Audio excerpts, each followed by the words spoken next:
Welcome, everybody, to another edition. Oh, God. Who is that? Hello, my fellow patriots. You guys ready to take this country back? You guys ready to take this country back? We're doing it tonight. Just give money to our Give, Send, Go campaign for our Airbnbs, and we're gonna take this country back. Isn't that right, Scotty? Oh wait. Who's that? Bryan? This is WCT 3000. This is Worcester Council Theater 3000. Shit. I think you're getting mixed up with your other streams, Bill. Yeah, that's classic mistake. I thought I was on the Nazi stream. He's in too deep. I thought I was on my Nazi stream. I thought I was on City Council Death Squad. I'm sorry, everybody. I'm sorry. Blue Bill. Yeah, he's gone full Donnie Brasco. He can't tell which way is up. He doesn't even know which side he's on. No, sorry. It's a classic mistake. You don't want to go into the left-wing stream in your right-wing outfit. What a faux pas. What a faux pas. Hey, everybody. Welcome to the Worcester Council Theater 3000. Wow. I'm so glad I didn't walk in until literally seconds before we went on, because I didn't even clock it till you popped up on screen. And somebody please click that. Yeah. What a classic error. Wow. Well, let's talk about that first. Let's get started with that. Bill has gone down the rabbit hole. He investigated and doxed a prominent Nazi internet cell, let's say. Yeah. They're called City Council Death Squad, and through varying means of online investigation, I figured out that they're the one that are sending mailers to and calling into city council meetings. Which is, honestly, I watched a 2-hour stream of theirs on Saturday night, and it was the wackest shit possible. It was literally just grown men acting like little babies and doing prank calls to city councils all across the country, where they just think of ways to try to say the N-word before they get cut off by the host. And, was able to confirm that it's the same voices as the ones that called in. Yeah. Now, the thing is, when a radio host does a prank call, you understand what their purpose is, which is to get a laugh. Mm-hmm. What kind of activism are they doing by just doing prank phone calls? Did they think they're doing? They think they're doing praxis for the white race. They really think that they are on the front lines of some sort of information war, and that they're expressing their First Amendment free speech rights as a political act. And they've genuinely convinced themselves that they're doing something besides making prank calls. It was dark. It was emotionally tough to just sit through all of that stuff, but it was pretty funny. I have to say, it was pretty funny. These guys are some of the biggest losers I've ever seen, and it was a trip. Which is saying something coming from this show, right? As one of the biggest losers I know, to see somebody where I am that guy is a loser. You have to be a really big fucking loser. Yeah, that was a smoking gun I needed. Local cryptid was one of them used the same name that they used in Worcester. It was a woman, Mitzi Pepe.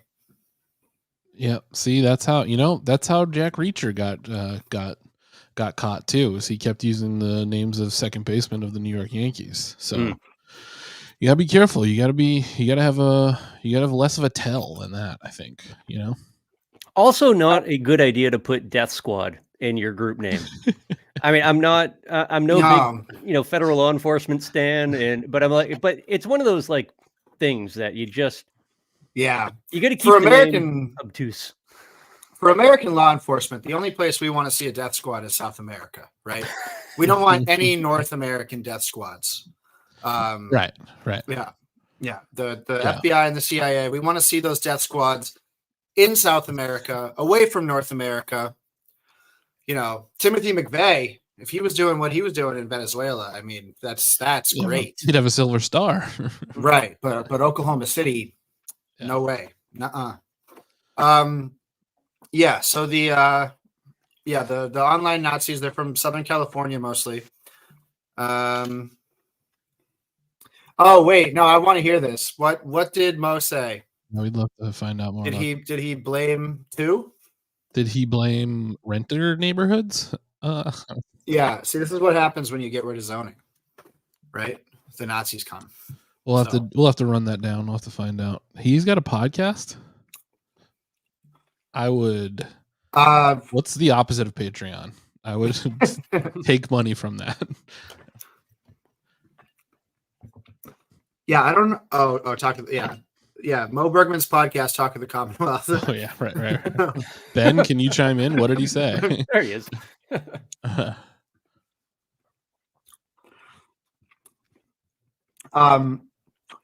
Yeah. So I after I wrote that piece on the Nazi issues, I decided that actually they're pretty chill and they're pretty cool, and I decided to put them up in the Hilton downtown for the next city council meeting, and we're gonna do a tub stream. Oh wow! Yeah, Brendan's visibly jealous right now. I got my leg for it. You guys didn't want to do the tub stream. The chat didn't like the tub stream, so now it's the city council death squad. What's it called? Tub stream, and it's going to be me,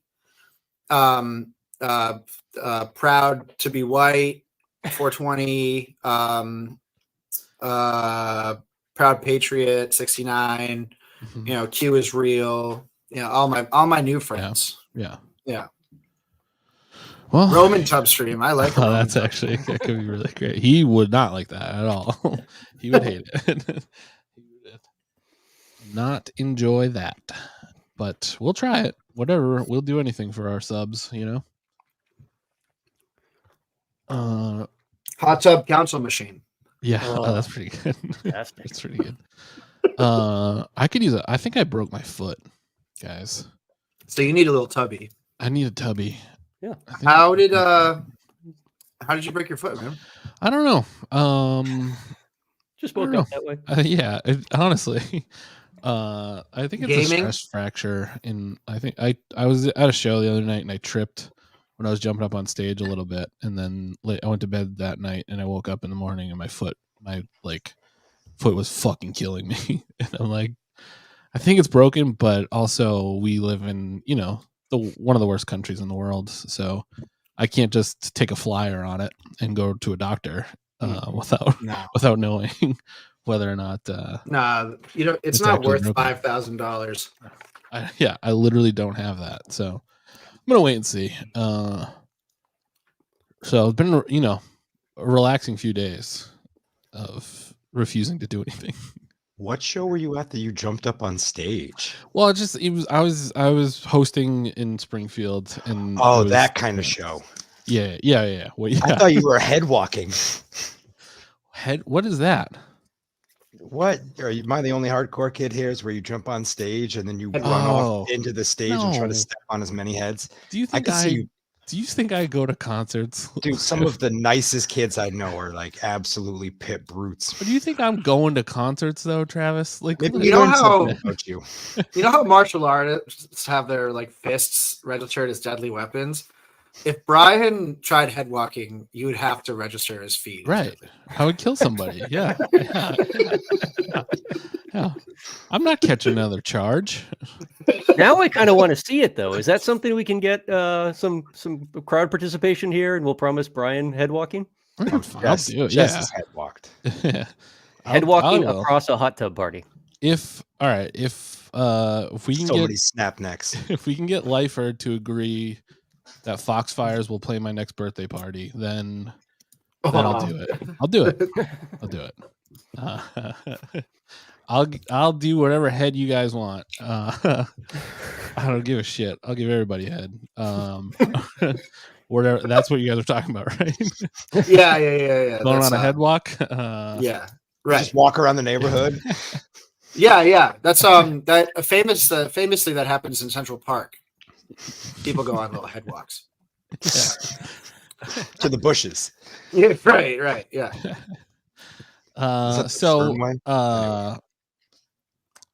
Well, let's talk about the city council for once in our Oh yeah, that's why we're here. Guns and drugs.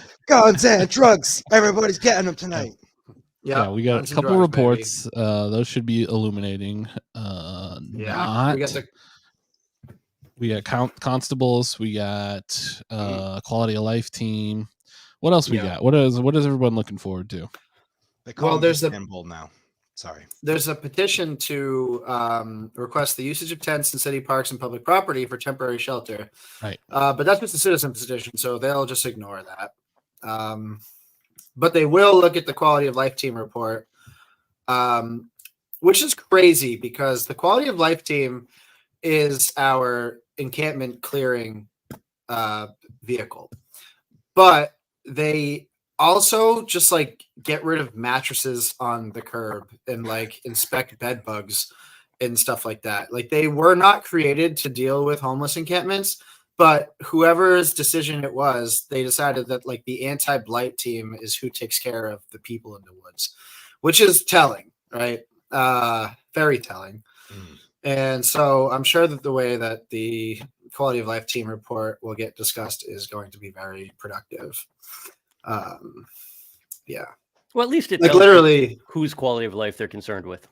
Right. Like they do trash inspections. Like they inspect when trash bags go out too early. Yeah, those are the people that used to ticket my mother when she put her elderly mom because she'd put her garbage out the night before a snowstorm instead of a couple hours early, so she wouldn't like slip and fall. Yeah. It looks like it's going to be a PowerPoint presentation, which will surely be insufferable. Think it'll be better than the budget presentation from school committee?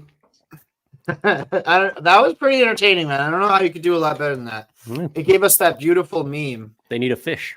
It's pending. Yeah. The emote is pending. It's uploaded. It will be Hold on, here.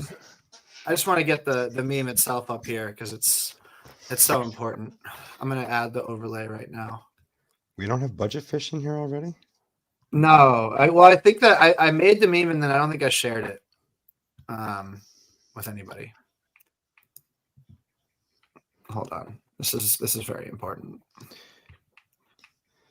Where is it? Oh, here we go.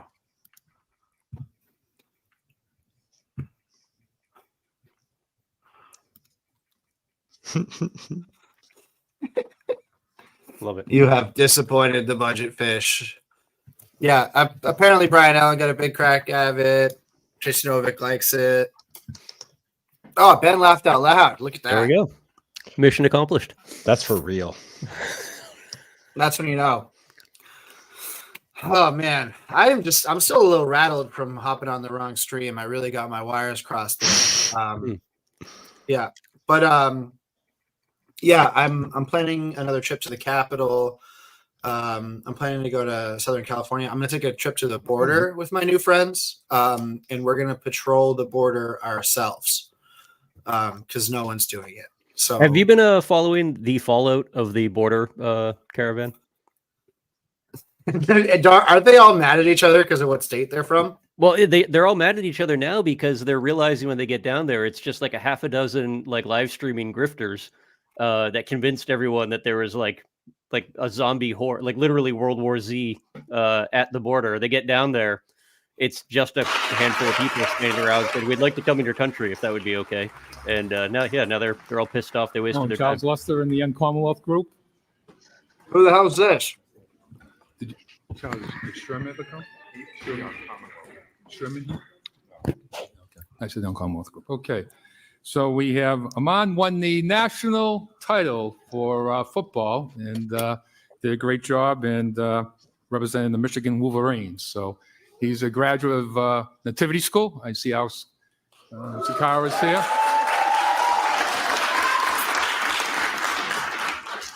Open meeting law violation. This is not on the agenda. Under Costco supervision after school.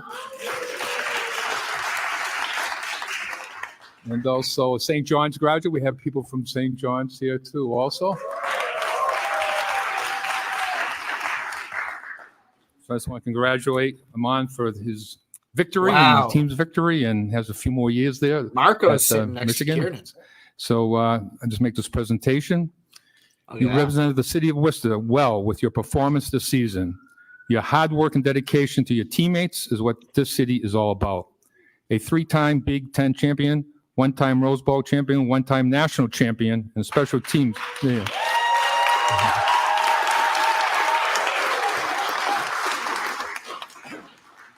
And special teams' most More of improved a Penn player for the State guy Wolverines. myself. Ooh. Ooh. Whether it was making plays in the biggest games of your career on special teams or being the driving force for the offensive scout team, you always showed up. In recognition of your love for the city of Worcester and the occasion to become a national champion, it is only right and fitting that you receive our city's highest honor. Congratulations on this well-deserved recognition. I wish you all the best years to come. It is my distinct pleasure to present you with the key to the city of Worcester on the occasion of winning the national championship.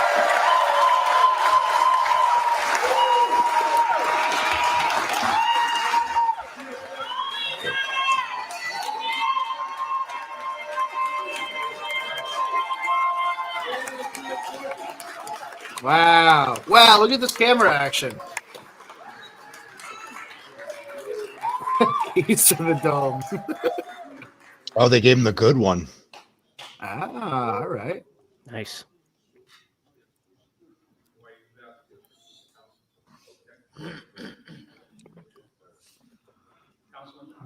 As God, I'd like to issue a key to the dome over Worcester. This totally isn't the city council just trying to, ride his coattails or anything. No, they're not looking for a headline. K2 had a lot to do with that game. The whole season, really. I mean, she flew into Michigan. Yeah. She read every single article. She had a Google alert set up. Look at Kate getting right in front of the job. Yeah. This is embarrassing. Yep. Except for George Russell. He's a beam of pure sunshine. He really is. Yeah. I'm still not really sure what he does or what I think about what he does, but I'm kind of glad he's there most times. I love George. I think he's great. If we're going to have a useless city council, I would take 11 George Russells over anything that we have right now. If I needed to have a president of the Homeowners Association, it would be George. Oh, big time. Get him in there. Okay, I know we have a few people who want to. He's going to make sure there are standards for our front yard patio furniture. Amon, you can stay here. None of this Ocean State job. Then we have Charles Lester who's going to say a few words. I think we have Ambrose is out there from the Liberian community, wants to do a presentation too. And we have a lot of librarians here today. Welcome and thank you for being here. So, Mr. Lester, your name to your residents? Did he say Liberian? Charles Lester, City of Worcester resident, Liberian. President of the Uncommonwealth Group. We're a group of Black men who are investing time, effort into our city to make it a better place. We like to kick the month of February off like this. This is how we celebrate Black History Month, by looking at the future and all the great things that the future brings. Iman, we thank you, brother, for being a great example to our Black community, to our entire community, and our students. If we had more Imans, the world would be a better place, brother. Thank you. It's literally true.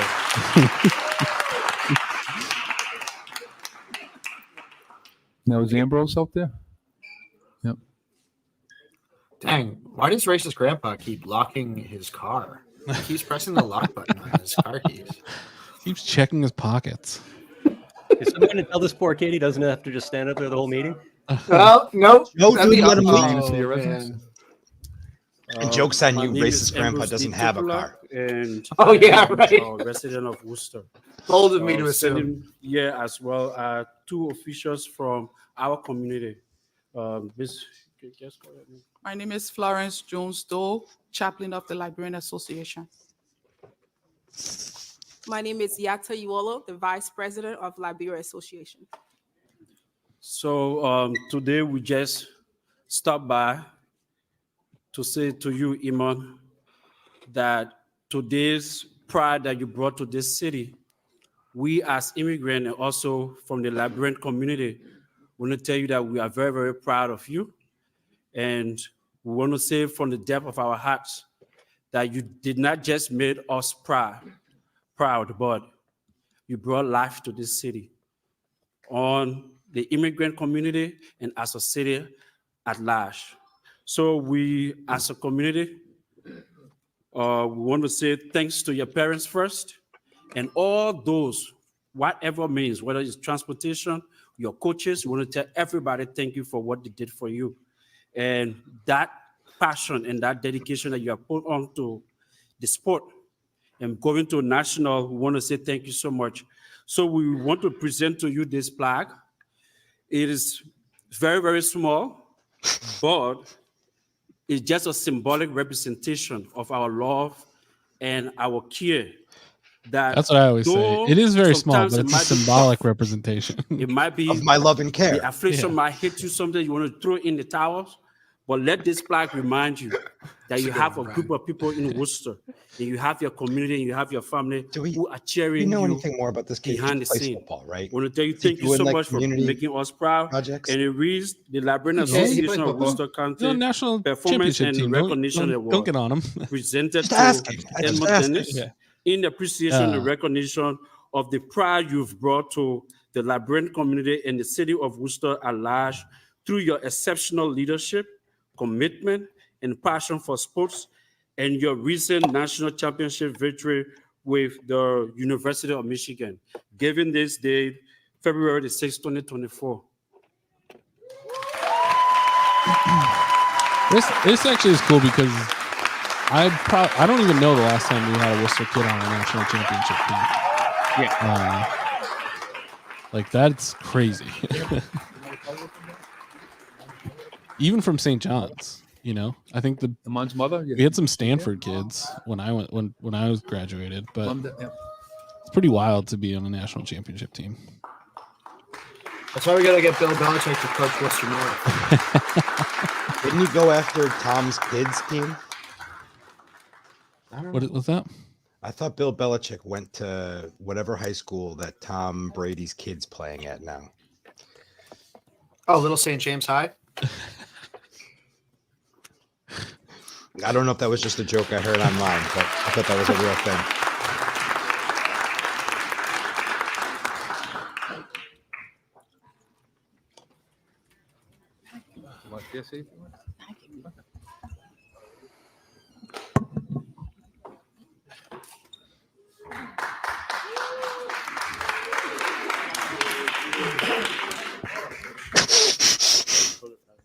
Cool. How y'all doing today? Speech. That one? Yeah, don't use my mic. Nico spotting. Yeah, there he is. Good evening, everyone. Thank you for all coming out here and supporting me. First of all, I'd like to thank my family throughout this journey. It hasn't been easy, but I just want to thank my mom, my dad, my brother, my sister, and my girlfriend. I can feel this kid dropping a joke too.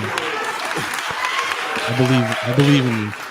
I believe in you. I've been playing football since I was 6 years old, and it has opened many opportunities for me. And this one right here, this one hits hard. First of all, I'd like to thank the mayor for presenting me with the key of Worcester.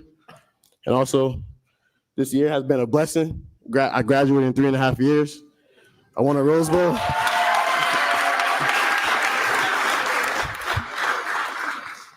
This year has been a blessing. I graduated in 3.5 years. I won a Big Ten championship, a Rose Bowl, and a national championship.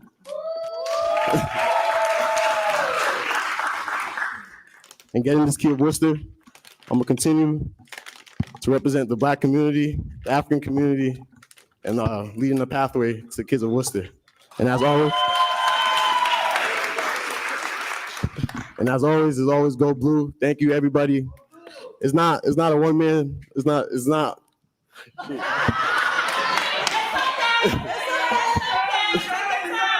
no I in team. And seeing all my old teachers, aunts, uncles, everybody, like, I appreciate y'all deep down, even though I don't show a lot of emotions, but I appreciate this. This means a lot to me. So I just want to say thank you once again.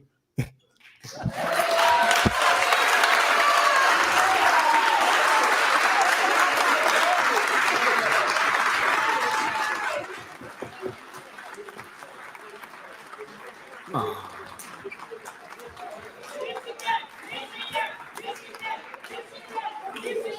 They hit the mic limiter.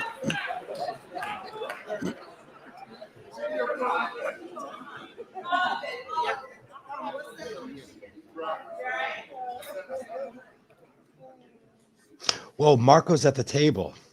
Yeah, I know. Yeah. Sitting next to Kieran, huh? Thank you very much. He was tired of us looking at his facial expression. He just didn't have a spot in the back there, I bet. Is it just me or is Marco looking kind of He's young? heading back to Michigan tomorrow to start spring practice, Yeah, right? Marco got some triceps going on. Dude. He's His pretty arms jacked. are like blowing out of his shirt. Oh shit, Marco got shredded. And he's That getting his typing master's method is degree really now. workout. Yeah, he's got to hold his computer up while he types. It's really hard. Okay, to thank do. you. And up next, racist Michigan. grandpa and what he thinks about Lincoln Village. Yeah, yeah. Yeah. Michigan won the championship, yes. Okay, we have. I wonder what Joe's next favorite we have team is. motions to adopt Notre the Dame, minutes probably? of January 23rd, 2024. All those in favor, opposed, so ordered. That's pretty racist of me, Brian. And I'm glad you're all here. You don't have to stay, though, if you don't want to, but you're more than welcome. So, I'm going to say some thank shit you. tonight. So.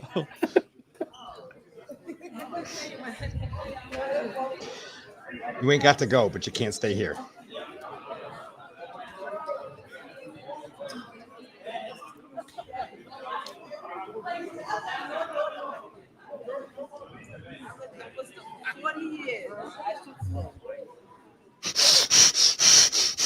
Look at Mo trying to be a normal person. Oh, boo. Huh? They cut the audio? They muted the stream because you could hear everybody. One lady said, I lived in Worcester Next for we have 20 years. I should stay. Public participation, Oh boy, here we go. a few more minutes. Just take a 5-minute recess, Joe. Yeah. Look at Fred's first up. Just showing off these emotes. Yeah, we got Long Boy Brian. Long Boy Bill, rather. Long Boy Bill. Oh, Long Boy's in a mode now? Okay, person Long Bill? more than 2 minutes. Long Item Bill? appearing on the agenda. This is your name, city of residence, and item number. Although after tonight, it might be Captain Cartman Fan 420 as the top tier remote. Oh yeah, my name's still Cartman Fan. Woodford. What do you say? Okay, they left. Okay. Fred Nathan Worcester. 8H. So, the idea of opening up the parks and public areas and putting the homeless tents. It would be nice if everyone had a home to go to. But unfortunately, due to a lot of circumstances, like addiction to drugs and booze and gambling and whatever else there is addiction to, and just because of the fact if somebody owns a 3-decker and they sell it for whatever they sell it for, someone living on the 3rd floor might have been paying $1,100 is going to see their rent go up to north of $2,000. It's unfortunate, but it happens. So, and we always talk around here about little things it can do. And also, just to mention that we had the special tax on the trees. Where is the money going to come from? Because is he talking about weed? I don't know if they're going to be able to buy a tent. So, just a thought: if you're going to use the money for trees, who knows what you're going to spend that money on? But a little idea. I've been thinking about this now for a while. Someone might have even brought it up. What? The old St. Vincent School of Nursing, which they end up giving to the city to make the senior center. Isn't there a lot of empty space? Turn him way down. He's just irritating me tonight. Place there that they could use. Shout out Squeebo. Somehow, he just gifted a tier 2 house sub. the homeless. Oh, thank you. I don't know. I'm just scratching my head on that one. Because We're also at and I'm pretty 419 sure the city followers. owns it. Oh, Right, Mr. we gotta Mayor? get one Mr. more. City Manager, does the city own that building? Who You owns can't that ask building? questions, but this is great. Just Fred is inquiring coming here. around. Okay. Fred's I like, mean, we they should could put the house- they could we put should build permanent people supportive there. housing. That's awesome. Thank you. But Yeah, you probably won't. yeah. Welcome to the resistance, Fred. Yeah. Welcome to Antifa, Fred. What's your name for your residence and item number? We just watched Fred get woke. Hi, my name is Frank Callahan, and I live at 53 Elm Street. First, I wish to pay tribute to Professor Thomas Doughton, who passed away this past weekend. Professor Doughton was the preeminent scholar on local African-American history, and years back, he was kind enough to give a talk on that topic to Worcester Academy's assembly. His research on early African-American residents is a critical resource in this important part of American history.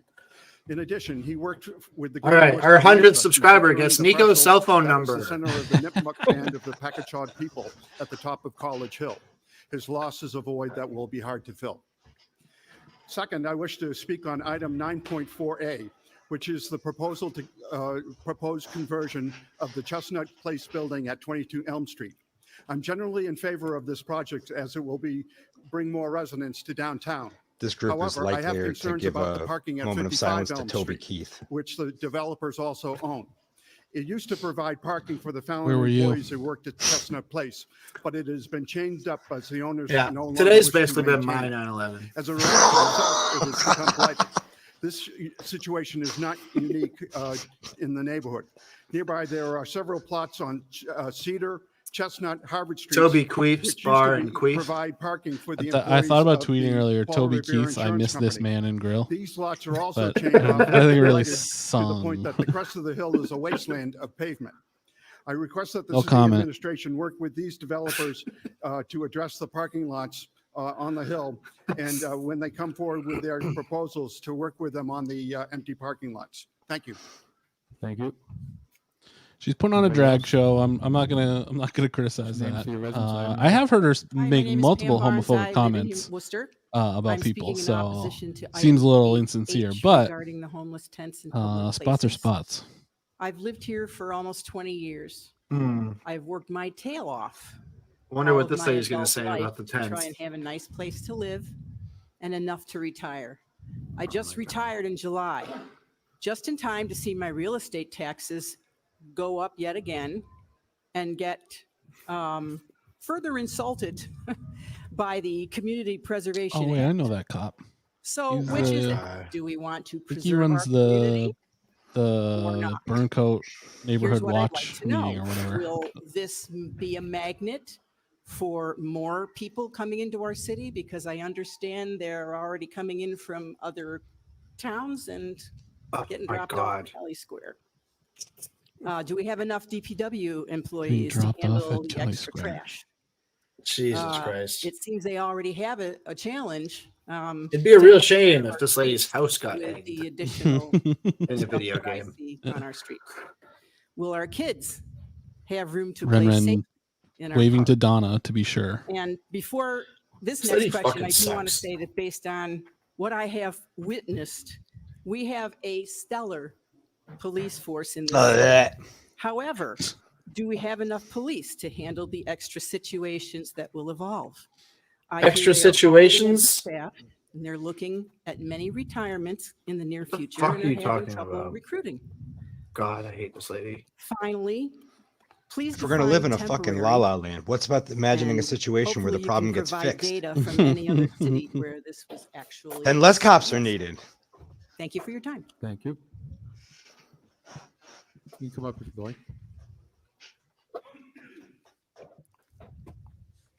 God. What's your name, say your residence, and item number? Is this just going to be the fucking Karen show? My name is Janine Losher, and I Yeah. live on Clayson Road. And I'm going to speak about item 8H. God. The Eighth Amendment. I read the It's a constitution. the petition Oh. online. And they talk about the Eighth Amendment. The people have rights because there's the Eighth Amendment. And from what I understand, the Eighth Amendment reads as follows: excessive bail shall not be required, nor excessive fines imposed nor cruel and unusual punishment inflicted. So the context of the Eighth Amendment is about who are jailed and where no cruel and unusual punishment were to be inflicted upon them, not about people who are not in jail. The group bringing the petition, item 8H, are misusing the Eighth Amendment to make their case that they should be allowed to tent in Worcester's parks, and it is cruel and unusual punishment not to allow it. Forgive me if I've misunderstood what they were saying, but cruel and unusual punishment to jail somebody or run them out for being homeless, and there's nowhere else for them to go. Or not to address it is Seems a pretty problem. one-to-one to me, lady. Allowing homeless folk tenting at Indian Lake Beach and other parks is cruel. Oh, by the way, Clayson Road is literally up against Indian Lake. That's why she's up in arms. At Indian Lake, no proper lighting, so public safety is at risk, including risky interaction with the shore, lake, and the people who maybe can't swim. There's no trash and recycling containers except for 2 small barrels. How did they get this in front of them? Could become a fire and ignite the 100-year-old wood homes that abut and so you probably have set insurance, nearby right? the park. Every summer, I see people grilling there illegally. So the city has been Oh no, illegal grilling. Indian Lake Beach and the woods clean, even when it's only lightly used. I've walked from my house to the park and picked up alcohol bottles, nip containers, trash, condoms, and a basket of clothes and diapers. Delicious. You picked up condoms, you perv. You picked up people's condoms, you're perv. Such as no animals, no smoking. Pot should be in there also. Can you There's wrap up your pot. comments, though? Yeah, I'm sorry? Can you wrap up your comments? What? Can you wrap up your comments? Yes. So there's a bunch of things that are not even. I want to do that. I want to just keep saying what. See how long it'll go. Infinite time. I don't believe that they're really going to be also enforced because now we got more people, less police. And so I'm just concerned about. You know their she's called the safety, cops on our loud music safety, before. Thank you. And that it's not going to. I've been swimming there at night. Got the cops called on me. So probably thank you her. for listening. Thank you.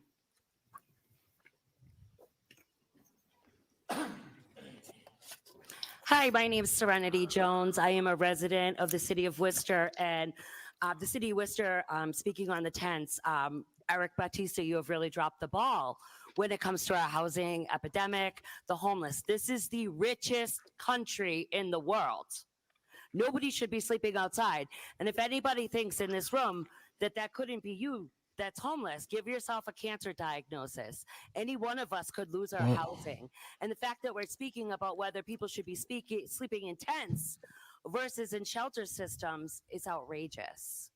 And it's really disappointing to me.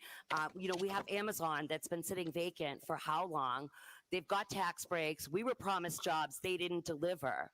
And I also feel like that I would consider having the tents at the publicly funded ballpark because where our tax dollars are paying for it. I just think the park should be for the families and the kids, but we have to address the homeless crisis. Thank you.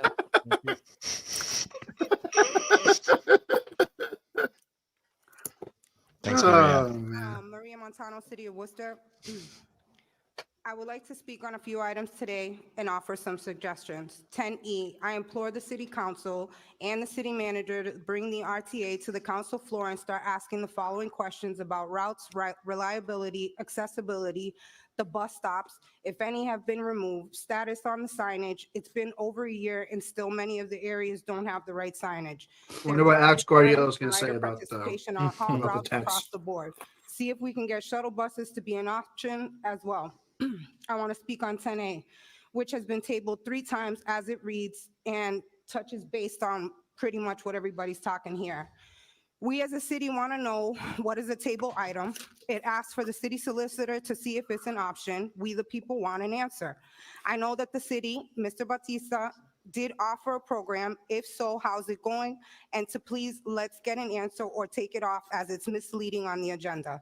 10G, as it reads, I agree, and again, ties into many of the items that appear on the agenda, so I offer a solution. I sat in last week for the municipal and legislative meeting.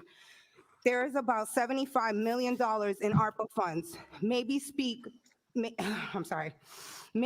we use some of that and talk to some of the property owners that are in the downtown area with the empty lots that they have down there that are accessible, have heat, lights, and a bathroom. It's a money game anyway, so might as well light some fire under the state, get these contracts in with the city and these owners, and then have the state pay for it. Bind these two orders, maybe start a voucher system for the families that are here and are struggling, work with families under the poverty line paying full rent, especially prioritize. Well, the city council is a homeowners association. Let these kids stay in their houses as it's So basically, we just want him to be mayor. $75 million is a lot of money. I disagree on 8H. I don't think this will help. I think this is going to affect these communities as it's going to go into spring and summer. And we dealt with it in the Crystal Park, Main South area, because that's where it's going to affect the most.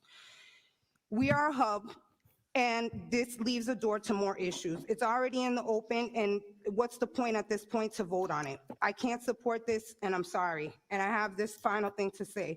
I've lived in the city my whole life, and it's just sad to see what's happening, what the priority is, and how we have lost our way. Our elderly sleep out in the cold, more things that the kids in our communities don't need, But you making it don't want unaffordable them- and transportation non-functional. We had 9 pools, 5 movie theaters, 2 malls, bowling alleys, an arcade off of Cambridge Street, and a rolling rink. We have more property development with apartments that we can't afford, activities that they can't do or access in the city. We're dealing with Yeah, but more we got axe overdoses throwing and now. deaths in the city, more evictions, more homelessness, and nothing seems to be working. I leave you with this quote from the former Massachusetts Speaker of the House, Tip O'Neill. All Oh, politics boy. is local. It starts with you. So and the decisions done you with that hear quote. can make or break our community. Thank you. What an annoying quote. First of all, no, it's not. Right. And You know what? second of all, Some kinds are national. yeah. Names to your residents? Oh, here we go. David Webb, City of Worcester.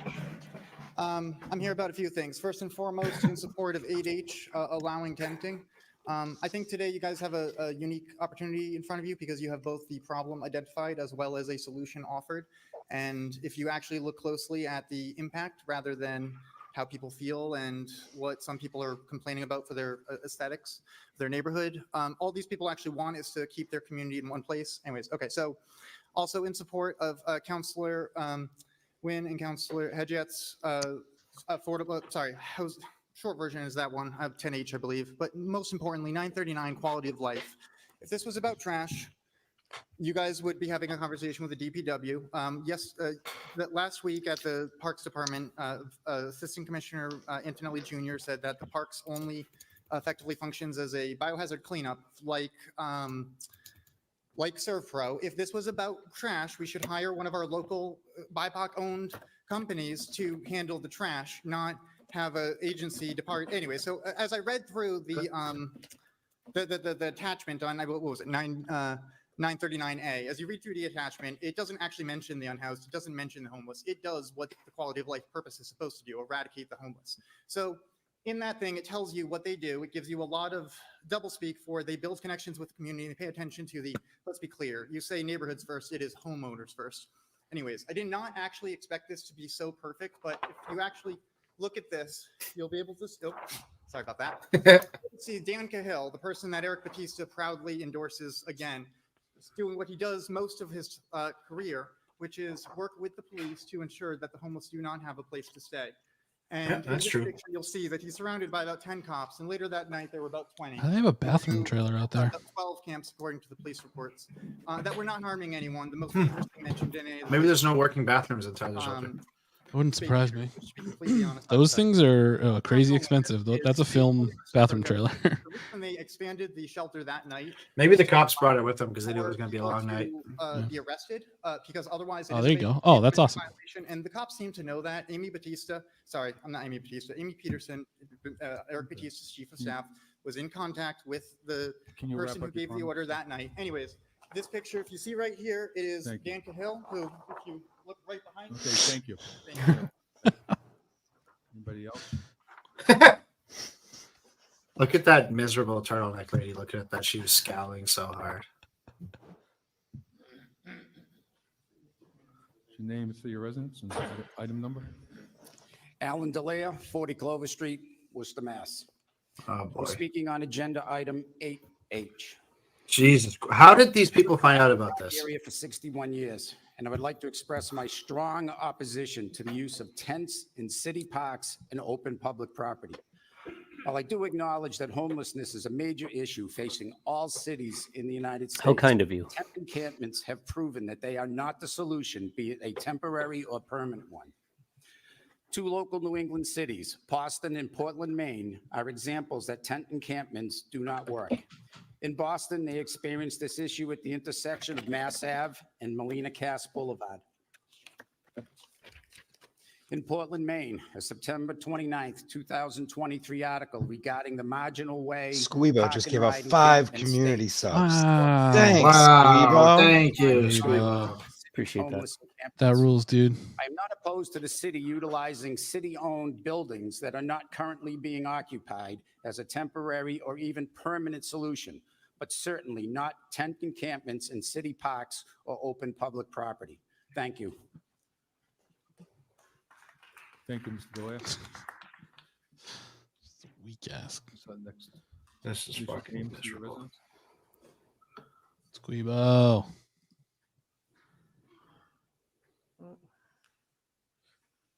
My name is Samantha Only. I'm a homeless resident of Worcester. I'll just read your item. Samantha Olway requests the usage of tents in city parks and public property for temporary shelter as temporary solutions to growing homeless population be allowed. Go ahead, Samantha. I petitioned the city council to allow homeless community to tent in city parks and public spaces. Thank you. Myself and my organization, Homeless Addicts Leadership Organization of Worcester, have been working on a proposal of self-structured, self-governing, and self-managed and self-sustaining encampment community for the unhoused population to serve as a temporary solution for the growing numbers of unhoused individuals and couples within city limits. Residents of the encampment would work where they live in order to ensure the success of the community. We believe that as fellow humans, we deserve the right to live free of persecution of our circumstances. We are stuck in a cycle of the city recycling people in and out of the city shelters, and as well as a cat and mouse game between the Quality of Life Task Force and the unhoused. From our perspective, the Quality of Life Task Force views us as literal trash that they can wish away by arresting us or trespassing on public property or issuing notices to vacate once a month in a sick game of hide and seek between us and them. I am asking the city council to consider my request to join the discussion. I am an unhoused individual who is living and breathing the experience of homelessness. The best way to solve the problem is to include the problem in the solution. Even in my darkest of times living on the street, I find the time to help others find the resources they need and the help that they deserve. This is not just something that I am passionate about working towards a solution for. I am the person who can best tell you what works and what doesn't. The raw, hard truth behind the problem is what I can offer you. There are others like me that believe we should be working at the solution ourselves. We want nothing more than to be productive members of the society that rejects us daily. No one desires the life that we endure. God damn. I didn't want to stop us because we're on a hype train, and that lady's comment was powerful. But shout out to Brian, shout out to Jess, and shout out to Maine South Mom, who just gave one community gift sub. Amazing. Thank you guys so much. The edge of the park, and I have a son who's disabled. Hello. Who talks to everybody. Sorry. Just give us your name and see your residence. Oh, sure. My name is Joan. We love Davenport. a hype train. And Ned. Hello. Ned. And we already have a problem. Hell in yeah, our Ned. park with drugs, people hanging out there. The police are down there all the time. Not a fan of your mom. I think I'm not going to be, but yeah, that's kind of what I was facing for. Allowed to open past dusk. We lived in Chelsea. That never happened past dusk. 8 years. So we're already battling with that. I also just want to say it's a public park. The public park is for the public. If people take up residence, Jess, it's no longer thank you. public. It belongs to a group of Just people. gave out a community one. So we can't see the went 100% on the hype train. We're hype train level 2. Oh, this is a level 2 hype train. I'm not saying. Just let Ned talk. I think we're gonna like Ned more. All anyone wants to hear is Ned. We talk to them, we meet them, we see them at red lights. We befriend some of them, but I don't think they belong in the parks. That's just an opinion. Thank you. Thank you. Mystic River. Yeah, we lived on the Mystic River. Okay, thank you. Good movie. Yep. Great movie. Thank Yeah, you. I actually that's good to think. I appreciate Ned for bringing that up. I I like just the watched. sequel, I Mystic watched Gone River. Baby Gone today, so I'm gonna have to watch Mystic River. I think tomorrow. Milton Street about a telephone pole that's being proposed. And I would respectfully ask the city council to refer this to the planning board. Thank you, Yenny. Because of the property line issues. We don't. Travis is the only Connecticut thing we allow on this show, so unfortunately, we are gonna have to strike that comment from the record. High voltage In high cable there. school, me and a group of And I think friends there's went a to lot more Mianus, planning that Connecticut, needs to just go so we with can take a this. bunch of photos of things in my anus. And there's a better option. All I an heard old is man. things in my anus. Yeah. There was an old man in my You know- anus, and he ran a laundromat. Oh, that's good for him. Small business owner. Have you talked to Charter Communications at all? I have not. Well, we could do This, we just got this. You just got noticed? and Okay. They're not familiar with This how public the comment process is works. What we'll fucking do is we'll buck hold wild this sign right for at now. least 1 week. Okay. And the city clerk will be in contact with you and make connection with Charter Communications. And let's see if we can work it out over the week to see where we are. Okay, perfect. Thank you. Okay. Thank you for coming tonight. Appreciate it. Neil, we'll allow you in too, but let's not make this a habit. We left Connecticut. We're not going back. Yeah, hey. Yeah. And congratulations on getting out. That's the important. Thank you. Thank you. It was hard. My run-ins with quality of life, they very belittling of us, talk down to us like we're trash. I feel that, everyone deserves respect at the end of the day, even if you're homeless or not, thank you. Thank you. It's so wild. There's There's going to clapping. be a quality of life team report that doesn't even mention what they do to the unhoused after this. Right. Thank you, Mr. Mayor. We do actually have 3 individuals who raised their hand. We're going to start with John Rogers first. Please state your Oh, name boy. and city of residence. Please, no Nazis. Good luck, boys. Mr. Rogers, can you please state your name, city of residence, and item you're calling on? I am John Rogers. I'm from the city of Worcester. Thank you. I am calling in regard to item 8H. Sounds fake. I am urging that this item not be favorably considered at this time, not because I am a heartless person, but because I fear for the image that this item will leave for visitors and possible future homeowners in our city. I do not know what the solution to homelessness is, but I do God, not fuck think these this agenda people. item is a step in the right direction. As the experiences of San Francisco, Portland, Oregon, and New York City have shown, Exactly. a large, visible homeless population will lead to the exodus of businesses and private citizens, further eroding the tax base that Worcester will have to fuck provide up. services to our citizens. Another thought is to how allowing this item to pass will effectively open the doors for an increase in our homeless population. Is along there with any which will come correlation to those sanitation two issues. things? How will human waste be properly disposed of if a large population of people appear without access to proper plumbing? Oh, Brian, Thank you thank you for allowing giving me out to a gift express sub. my thoughts on this issue. You I guys yield all the rule. remainder of my time. Thank you. Mr. Mayor, the next speaker. Thanks, is Brian. Joe. I'm trying to meet the resident. Please state your full name, city of residence, and item you're calling on.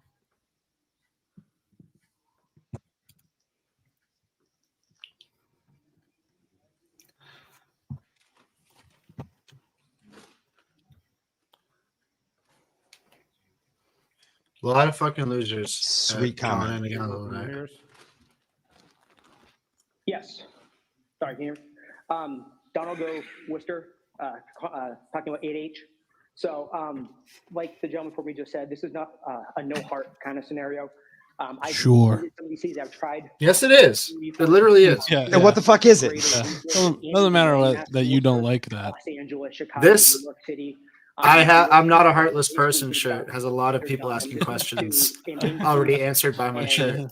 Crime, assaults, sexual assault, drug use, pollution, environmental problems, etc. It leads to more. It's not just for homeless. It ends up becoming more for not the people who legitimately need the help, which I'm all for. But No, you're not. No, you're literally not. Human trafficking. Now the world we live in, migrants, and it's just it's not going to Oh, work out. fucking God. If you're for this, I'd like you to or you can think about your kids and your grandkids that like to play soccer and baseball, football. Because if this happens, youth sports is over. You can't play football if someone lives in a tent. Youth sports is over, dude. It's over, man. Youth sports is over. Walk, there's no, your kids walk. No more people going to Michigan and winning the football It's not trophies. something that this city can handle. And the other thing too is all we've heard about for the last 5 years as our property taxes get jacked through the roof and we get hit with surcharges for things is the new Worcester, These the guys new fun at canal parties. district. Oh, we got a baseball park. That's if you God, do this, shut the it's over. fuck up. That's it. It's I done. hate these It's done. people. All I'm that getting means actually means mad. nothing. Yeah, I'm with It was all for nothing. So I It's hope the annoying city that I council share a can city find with them. something to do for these people, whether it's a building they own or something like that. But This guy has to stop listening to Ben Shapiro clips on Instagram. Right?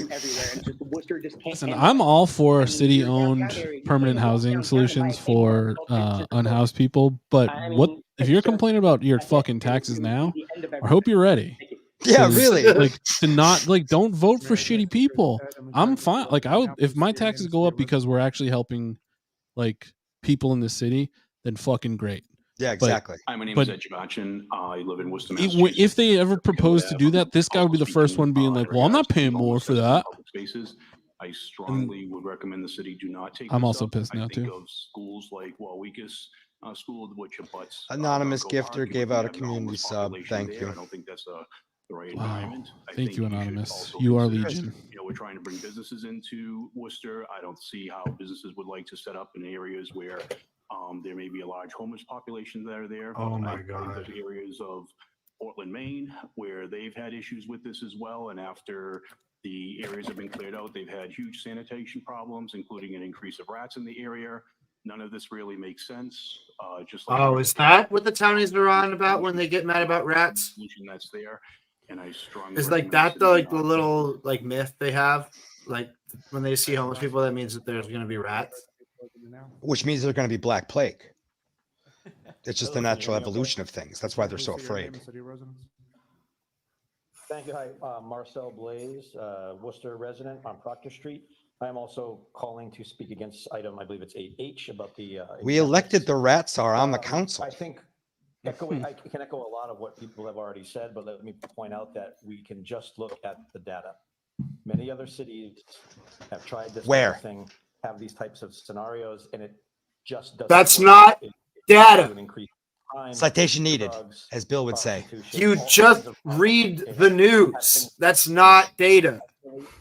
in public spaces is just going to lead us down the same road that we see in these other cities. Dude, shut the Not fuck to mention up. that these are public spaces that are funded by. I'd rather see the dollars. Carfax. They are for the city. They are places for children to play. They are How's this for places data? We have no idea how many homeless people die. I am strongly against this idea. We don't of keep track. allowed in these types of public spaces. Thank you. Thank you. So we'll close this part of the meeting. I'm gonna set fire to something in a video game type way. Bill, for this just parody undercut purposes. this makes me want to do that thing we talked about even more. Let's figure out how to do Yeah. that faster. For sure. Wait, the list? Guys, don't. There's other ways. It's a video game, Brian.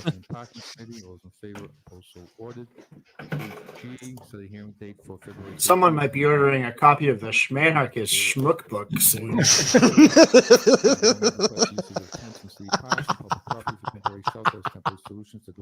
I just got to do I think I might schmachinate schmeffrey schmazos, you know?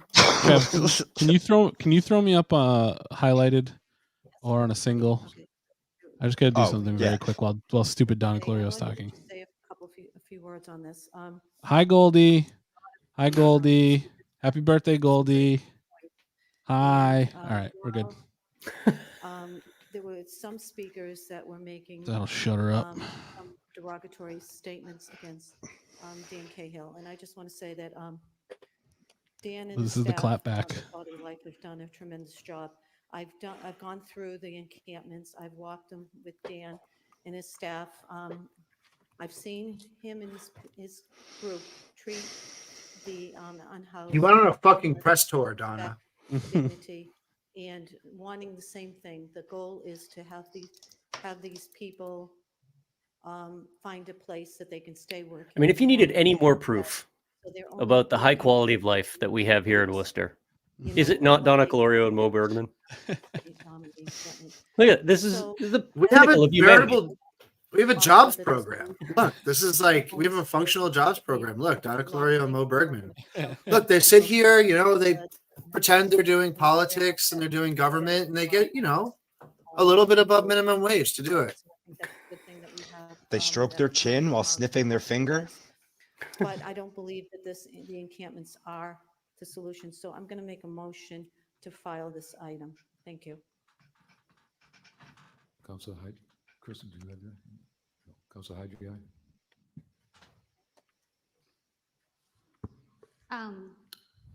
I just want to start by acknowledging Samantha, and I'm sorry to the gentleman that spoke with her. Donna Colorio, fuck you. I just want to acknowledge that I hear your pain, and I hear the words that I jotted down were, no one deserves the life that we endure, and everybody deserves the right to be respected, no matter who they are. Yeah, Fit I Sisters also right hear there. the neighbors, some of whom are in my district. I certainly have had some really tough conversations this past summer when a resident brought up a petition regarding pausing encampment sweeps. And I do agree with both of you that actually encampment sweeps displace communities. The unhoused community is a community. And they are proven by data as recently as just a few hours ago, a report came out. There's been multiple reports, including from the CDC and including from other notable federal agencies that prove that sweeping the unhoused community or displacing them, A, doesn't resolve the issue, and B, it creates irreparable harm, increases mortality, it worsens public health, it worsens public safety, precisely for the reasons that Mr. Cahill and some of the police officers, including interim Chief Saucier and I have had conversations, for the reasons that they also acknowledge that this doesn't solve the problem, because the problem begins and ends with the lack of deeply affordable homes. In our community, we're seeing not only a lack of deeply affordable homes for folks who are unhoused and at the very lower income levels, but we're seeing a gap, an increase between wages and incomes, which is scientifically proven to increase homelessness rates in the community. I've heard from a lot of my neighbors and a lot of my constituents that they vehemently oppose having any sort of visible homelessness in our parks. And so when I propose to have, based on the constituent that reached out over the summer, to have a conversation around a comprehensive and with a public health and public safety lens conversation around what do we do in the interim? We know we have a shortage of shelter beds, regardless of the efforts of the city manager. We know that we have a severe shortage of affordable, deeply affordable housing. We've got to do something in the meantime. Samantha, I hear you that you want a voice at the table, and I want that for you as well, because no one, frankly, including myself and including people who have been doing this work, have been in the front lines, no matter how much we know about the situation, we can never experience the pain that you experience. And so while I understand Councilor Colorio's order to file this item, I would like to make an amendment to it and ask the city manager to invite Samantha to the table that you convened over the summer as a result of the order and the petition from Ms. Mayde Morales to have a conversation on what do we do in the meantime. We can't let people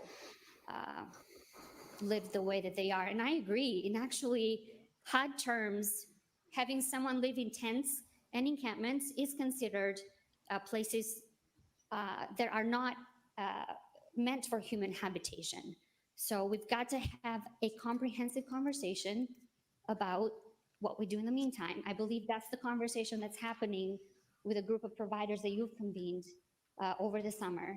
I would like to make a motion to have Samantha join that group, have some conversations around what possible interim solutions. I'm not endorsing the idea of people sleeping in parks.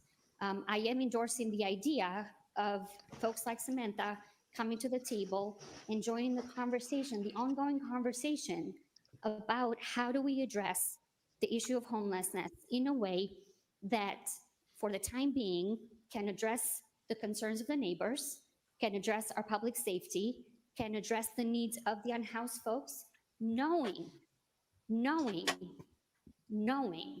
that we are not about to end homelessness tomorrow. Regardless if we allow you to camp in the parks, regardless if we continue the sweeps from place to place, regardless of whether we set up a special place where folks can get the services they need, can get connected to services, to housing, mental health, treatment options, all the harm reduction methods that actually work to treat people and meet them where they are while we open up opportunities. That's all I'm asking. I understand this may land really badly with some people in my district, but let me say Fuck 'em. this. Fuck 'em. We were elected to represent It's the fucking everyone. truth. We were elected to speak with genuine concern about the people that have absolutely nothing but a group of elected officials, a group of providers on the ground that do the work day in and day out. And I feel a genuine responsibility to protect my residents, to protect your rights, to have a respectful, dignified solution. That is all I'm asking. Please invite those folks to the table. Please continue the conversation, Mr. Manager, that you've had with providers. Good point, Squeeb. Let's not shut down this conversation because it's not politically convenient to have it. Thank you. Fuck yeah, Tal. All right, I'm joining Ital's Fedayeen. She's the Muad'Dib. Thank you, Mr. Chairman. I Yeah. will die for I just wanna her. spend my time speaking Wherever to she goes, I provide, follow. the words Yeah. of Samantha in the petition. Is I there know a where the model agenda that is exists just that kinda runs like a summarized state in a sentence, campground and I for the just wanna unhoused read it people all back where to they folks. can keep a spot for 2 Because I think weeks? it's important They have to do a see the check-in. intent and, Houston I don't want to talk does. over two. and I think Yeah, Samantha yeah. did a great job in this petition. So the undersigned hereby petition the city council as follows: request the city to allow the use of tents in city parks and public properties for temporary shelter as a temporary solution to the growing homelessness population. We believe that allowing tents in city parks is crucial in addressing homelessness in our community. Tents provide unhoused folks, individuals with protections from harsh weather necessary in the winter seasons. This Got you, would also Cryptid. promote inclusivity, as all people should have access to public spaces regardless of their housing situation. We believe that there should be a guideline and rules for individuals to be allowed to tent in public parks and spaces, including but not limited to trash disposal, tent size, capacity limits. There should also be requests for local organizations to help facilitate case management to help the unhoused individuals acquire the correct services. Allowing unhoused individuals to live in tents in city parks creates a more inclusive atmosphere and promotes harm reduction strategies and approaches that are proven to be more effective than criminalizing homelessness and arresting unhoused individuals for existing, which in turn violates the Eighth Amendment rights that prevents cruel and unusual punishment.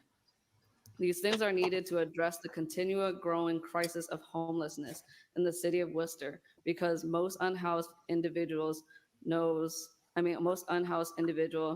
from previous lived experiences. The that Supreme city Court's is not here. literally adjudicating We believe whether it's that cruel the and city unusual will have punishment to do put our sweeps. issues to the side And we're talking and about it deal like they with need to happen. It's crazy. It is important for unhoused communities to feel that their city officials support them and do want to help. And it is important for us to have a solutions outside the broken. I know for a temporary fact this shelter happens in Worcester too. is currently. The system. While tents in city parks is not a permanent ideal situation, it would create a temporary fix to the gap that lack of appropriate and available shelter, lack of housing, lack of solutions, and the number of unhoused individuals within our city limits. As a director of Homeless Addicts Leadership Organization of Worcester, a grassroots nonprofit organization, and an unhoused individual. We Yeah, it's have going to be began to 8-3. develop a proposal plan for allowing tents in the city parks File. and what that would look like. And I read this because I hear you, Samantha, and this way in which we're scripting this narrative as if these folks just want to live in the parks and take it up and to not make it a safe space. I see a very beautiful and well-intended plan here, one that includes rules and guidelines, and it's not just Lord of the Flies or something where all of a sudden we're going to explode. These folks actually care. They care about the city, Yeah, and they 'cause care where about do the you even get a survival pig's of head their these days? communities. And I want us to really sit with that, as well as We'll the see. sense of We'll see about that. they don't feel that the city No, is no. there to help them. And we as elected officials and the city admin, I know we can do better. We have talked about doing better. And so I don't want us to just chuck this and say this is ridiculous. It actually has a lot of things for us to learn through the message. And so I agree with Councilor Haji about inviting Halo to the conversation, as well as, I see this petition as a reminder of a commitment to invest in short-term and long-term solutions for our unhoused folks. We cannot just laugh and we cannot just throw this away. We actually have to take it seriously. And I know just last week I sent an order for a report from the city manager about a 2-year and a 5-year report on what we can do about this. And so I look forward to that.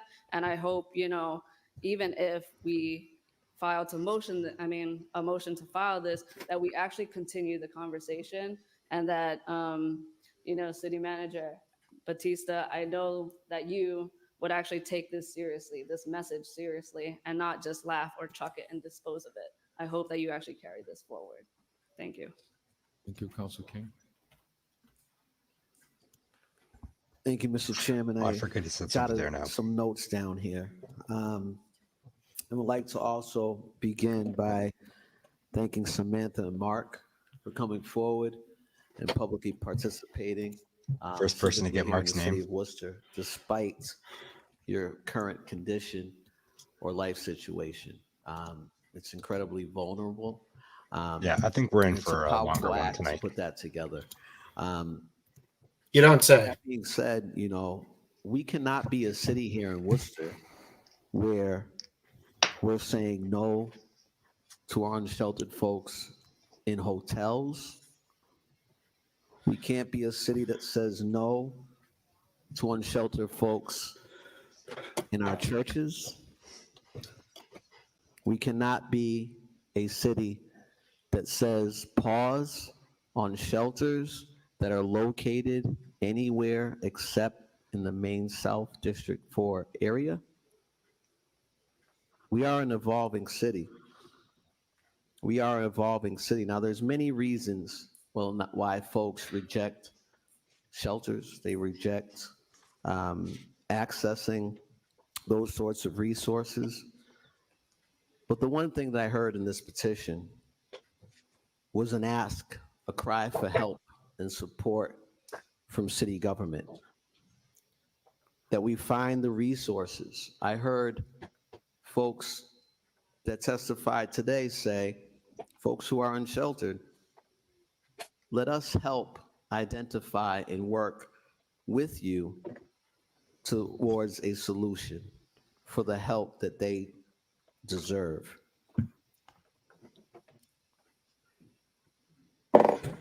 Mr. Chairman, we The of tents course are too agree tall. that They everyone can't fit into deserves the stadium. respect and dignity. This is a issue that we need, as mentioned, we had the order last week to have an updated, verified, validated, and proactive citywide plan to address this issue. Now, we talk about plans and plans upon plans here in the city often, and it's necessary. I don't believe that the folks who are unsheltered want to remain unsheltered for their duration. Sometimes there's circumstances that are impacting those decisions. for a number of Insane reasons. point to have to articulate. And this particular petition for me is an ask for a response. Now, my understanding from the limited research that I've done is that tents in parks is a challenge. So public safety, public health concerns, etc. But it's a public health crisis that we have folks that are unsheltered or unhoused, period. Now, we've talked about, the city carries a heightened burden. Yeah, I'm tired. Versus folks. Tired of this damn city. Or hub, folks come here. But the message that we should be sending today is that we are going to do all that we can to bring folks to the table. We're going to do all that we can to come up with a solution. I'm going to say 80% chance Batista posts the Substack. Mr. Chairman, it's like the only post he's ever written on there is about the R&B shelter. Request that we provide, quote, unhoused individuals with protection. Molly Cronin made a Photoshop. Let's protect them. Oh. We also understand some of the concerns that were yes. Wow. And we nice job. Cannot all right. ignore that. The Fremen now has to be a tier, I think. Yeah. We can continue to do what we've always done. We've talked about. If there is one follower of the Muad'Dib, I am among them. If there are 10 followers of the Muad'Dib, I am among them. With respect, if there are 1 million followers of the Muad'Dib, I am among them. We've talked time and time again about it. I am the Stilgar to Attell's Paul. That is Muad'Dib. Something that's actually being worked on. Is there a timeline? Is it something just? If her last name was Atreides, people wouldn't be able to pronounce it on city council either. Attell. Through the chair to the council. Kids watch Haderach. Actively still working on. We've tried in many. Attell Kids watch Haderach. Property owner. Nope. Current property owner is asking for a lot of money, and so we're in discussions and negotiations with that individual. Again, what the fuck are you talking about? Shut up. Owner and operator of a Dave Resource Center, is not. That would be crack cocaine. The real life spice is who provides this work and provides this type of service. The city is kind of the mediator in the situation. Batista is Dave Batista. This project right now, there's a estimated number that the provider provides. He's been on Ozempic. $1 million to develop such a project because it's not just a Dave. He'll show up more in the second movie. Supportive housing and also oh yeah, I forgot Dave Batista's in that. It's 3 in 1. We've looked at the same model that Quincy and Brockton have developed, and it cost them over $20 million to be able to develop that as well. So again, it's not a Joe Petty is Christopher Walken. Also, how to put these resources together to be able to the Padishah Emperor. Mo Bergman is last question, Mr. Chairman, to the what's his face? Perhaps the city. Darren Skarsgård. Yeah, Darren Harkonnen. Ticketing or responding in that sort of a manner to folks sleeping in public if there are no shelter beds available. It's not ticketing. They get relocated. They just get told to fuck off. Through the chair to the administration. Oh, that's a good question to get him to answer right now. Like that, if there are no shelter beds available, what is the legal aspect of all this through the chair? Mr. Trainer? Yeah, and I've read 3 of the books. I do know that there were rules in the Parks Commission that you can't sleep and camp in the parks. There can be tickets, just civil tickets, fines that will be issued. I don't know that that's been done. As far as the constitutionality of it, it is something that is going to be heard by the U.S. Supreme Court, so that remains to be seen. There is one court in, I think it's the 9th District, who has said it was unconstitutional when they had nowhere else to go to not let them gather in public parks. But that's just one decision that's up on appeal to the U.S. Supreme Court. Thank you, Mr. Chairman. If we get a report into those particular legal proceedings that were referenced, would be quite helpful. I'd like the folks to be living in stable home environments in terms of the structure, stable, structured home environments. We don't want them in our parks sleeping. We want them to have resources, and that's what this is about. This is a symptom of systemic shortcomings, Mr. Chairman, and I would like to see further discussion on this with the administration. Thank you, Mr. Chairman. Thank you. Councilor Russell. That would make Kevin Cassen. Oh wait, no, that doesn't work. Never mind. First of all, I'd like to say I too admire the petitioner for having, having it in her to come before us today and to make the presentation that she did. Oh boy. I too admire some of my colleagues to my left, physically and sometimes politically, for their efforts and for their comments of. George just said he admires them physically. But Mr. Chairman, they haven't cornered the market on From a steroids. safe distance, Bill. We all care. Every one of us in this room care. And we all want to do whatever we can. Oh my God, George. To help. It sounds like you're about to say you don't want to do whatever you can.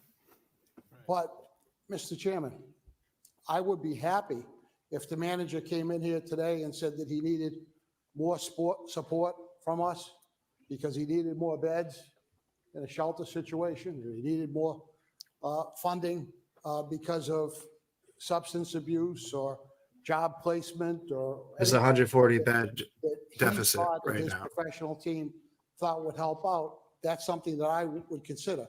And I'm only one of 11 votes in this council for. But you know what, Mr. Chairman, one of my colleagues made the comment, and I wasn't planning on talking tonight until I heard this comment. The clearing encampments don't work. Well, Mr. Chairman, I understand that folks that are in an encampment are in a desperate situation. But what about the people that live right next door? What about the people who want to use the park? What about the families who Which parks are overrun? senior citizens Which parks? want to use the park? Does that, if we allowed this to happen, would this all of a sudden become? God, I hate this fucking city so much. Saying to our park, the rest of our residents, that this is the priority for our parks. And I'm not going to say that, Mr. Chairman. Of course you're not. Somebody's Shut the life. fuck up. Somebody's life is less important than Negative comments like about the leisure. staff of the quality of life team. And with the exception Like of Mr. even Cahill, saying, even like allowing for the idea that people wouldn't go to the I park. haven't interacted personally with any of them. You just go to the park. It's fine. They're not fucking zombies. But even if you thought that, even if it was like, oh, this park is no longer usable because people are using it to live in, that trumps. Street and it's on Grafton Street. I'm sorry, When it a kind of resident does. Says to me that there's an encampment this far away from where I am to where Councilor Bergman is. There's an encampment there right next to my house, right outside my deck, and I can't enjoy my property. The property that I've worked for, that I pay rent on, that I paid my mortgage on, and I built all my life to be there. When a resident says to me that they can't enjoy and they don't feel comfortable in their home anymore because there's an encampment that close to their property, we Shut need the to be able to fuck. call My our God. professional staff members and ask them to intervene, to try to get help for those folks that are in that encampment. Yeah, we need to do this thing that's considered unconstitutional by the 9th Federal District Court. We need to keep doing it. Yeah. That's been there, that's working hard. I hope he's crying. Fucking. Come home from work and enjoy their I'm property, too enjoy- mad to be on enjoy their camera peace right and now. quiet in their house. When someone is camping and without the proper facilities, right that far away from their house, where they're afraid to have their children at home during the day without them being there. You know, I've had employees in the Worcester Public School, an employee in the Worcester Public School, calling me crying because of that same kind of situation. And it was the quality of life team that intervened and tried to find help for Well, them. what did they do? You're stuttering over it because you can't actually say it out loud. It's a Help the bigger neighborhood fucking and little those argument. Mr. Chairman, we cannot. I would support the manager and his team in any conversation they want to have, but the reference was made to that resolution that was made a few months ago by Ms. Morales. And I will not support that.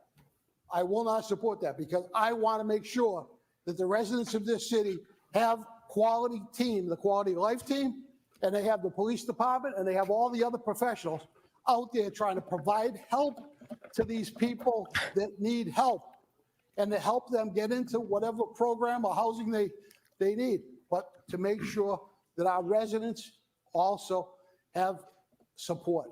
And that's what I'm for. Mr. Chairman, thank you. Councilor Toomey, followed by Councilor Bergman. Thank you, Mr. Chair. Oh, I didn't see your, was your hand raised before mine? Go ahead if you want. Oh, go ahead. All right. This is an incredibly complex and emotional issue. I feel very, in my heart, I feel terrible for anyone who finds themselves in a position where they are unhoused. It's very complex because there are. This is an emotional issue, which means I won't do anything about it. There's mental health, there's substance abuse, there's issues that they may be escaping from a domestic situation. It has gripped the entire country right now. There is nowhere in this country where I think any community is not having any issues with people who are not housed. I think it's growing faster than we can build housing. It's my understanding. Oh, you don't say. Several major projects that we have. What a fucking genius over here. Up to 5 years. You're gonna solve it tonight, Kate. Through you, Mr. Chair, to the manager, do we know where we are on the tiny homes development? Fucking A, drink. To the chair, to the counselor. That's been a project that's been very difficult to get off the ground. No, we haven't done One of anything. the challenges to get off the ground is finding the right provider to provide the services. And so we had a provider in line, and that provider was not able to fulfill. Much like the Muad'Dib, Chamber of Commerce has foresight. Day-to-day operations of construction development. Also, the developer was in a position where they couldn't put together the finances to be able to get the project moving forward. But recently, there's been some movement in being able to secure those funding. Now, Yeah, this is real tough. This is really tough. This is. We expect hopefully in the next few months some movement in those tiny homes. Thank you. And so I had to go get nicotine because this is making me so there are upset. so many parts to all of this, and making sure that whatever we do to provide housing. for Squeebo folks, gifted that we are another sub. providing Thank you. Yeah, Squeebo, that's And right. Tonight. when you put people in a very Also stoked to see Bruja here. Hi, Bruja. such Hi, as Bruja. the tents Welcome. that are dominating the city right now. Shut the fuck up, Kate. Jesus Christ. They don't. And we're not trying to be mean and arbitrary. We care. Talk I about people remember doing when I cool first shit. got on the council, Bruja the Villain is running Poets Cauldron at the White Room. Y'all Hell should yeah. go check it out. Even if you're not necessarily a poetry fan, the community that she's building there is fantastic. So y'all should definitely go peep that. Remember, I believe there's more than that now. I'm not sure what the All right, I'll turn the switch back up. numbers are right now, but Dominating the city. it's out there. We have college students that are homeless. We have elderly who are homeless. We have elderly veterans. We have people who never thought that they would be in that situation. Oh yeah, if it's college students or veterans, it's different, right, Kate? What makes them different? Men and women of equality of life. Say that part out loud, you do fucking an idiot. unbelievable job. They do not want to harm anyone. They want to provide. They offer services. They've provided beds, and they've been refused.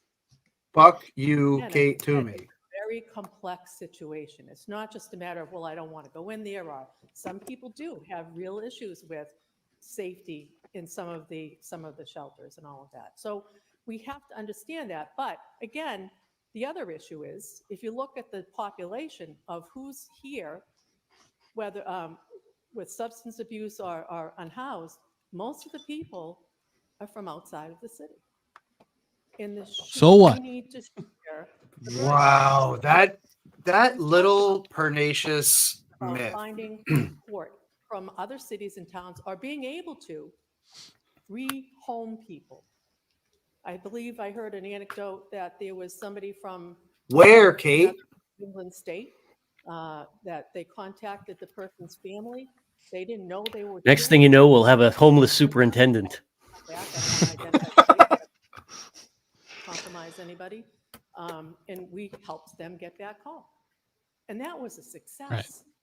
There wasn't just somebody saying, we don't want your tent here. They really work. Oh, so hard every day. one person it worked out for?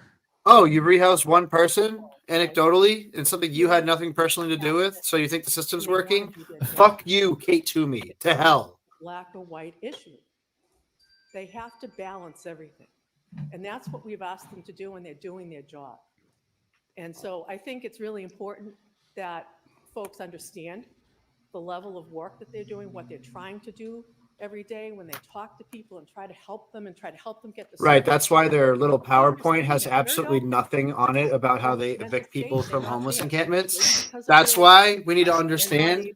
We need to understand that, but it doesn't even make its way into the fucking report that they gave you, and you're fine with it, and you're defending them. If we do work towards Fuck this. more housing, Fuck these people so much. I'm so mad. Make sure that it's supported. And as the manager said, if we don't have the right support systems in place, if we don't have the people who are going to be able to do that, you're going to end up with all sorts of problems. Okay, but if you're not willing to do any of those fucking things, then what's your solution? About continue this. Like I know we talk about it all the time. It's very obvious that they're all about not taking action and kicking the can down the road.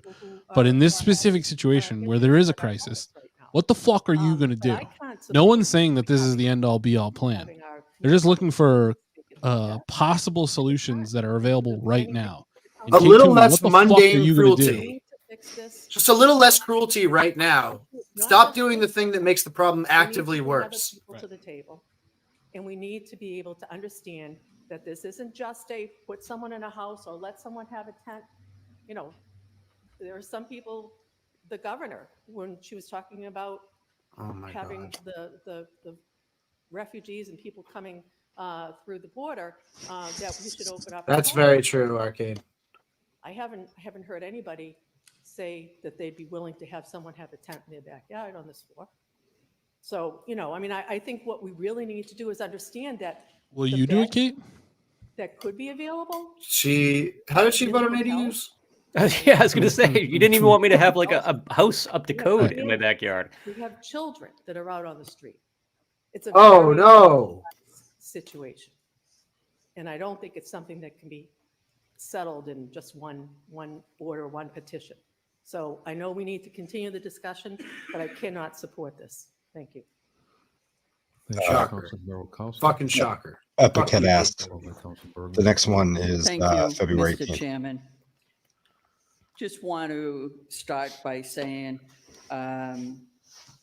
this council certainly does care.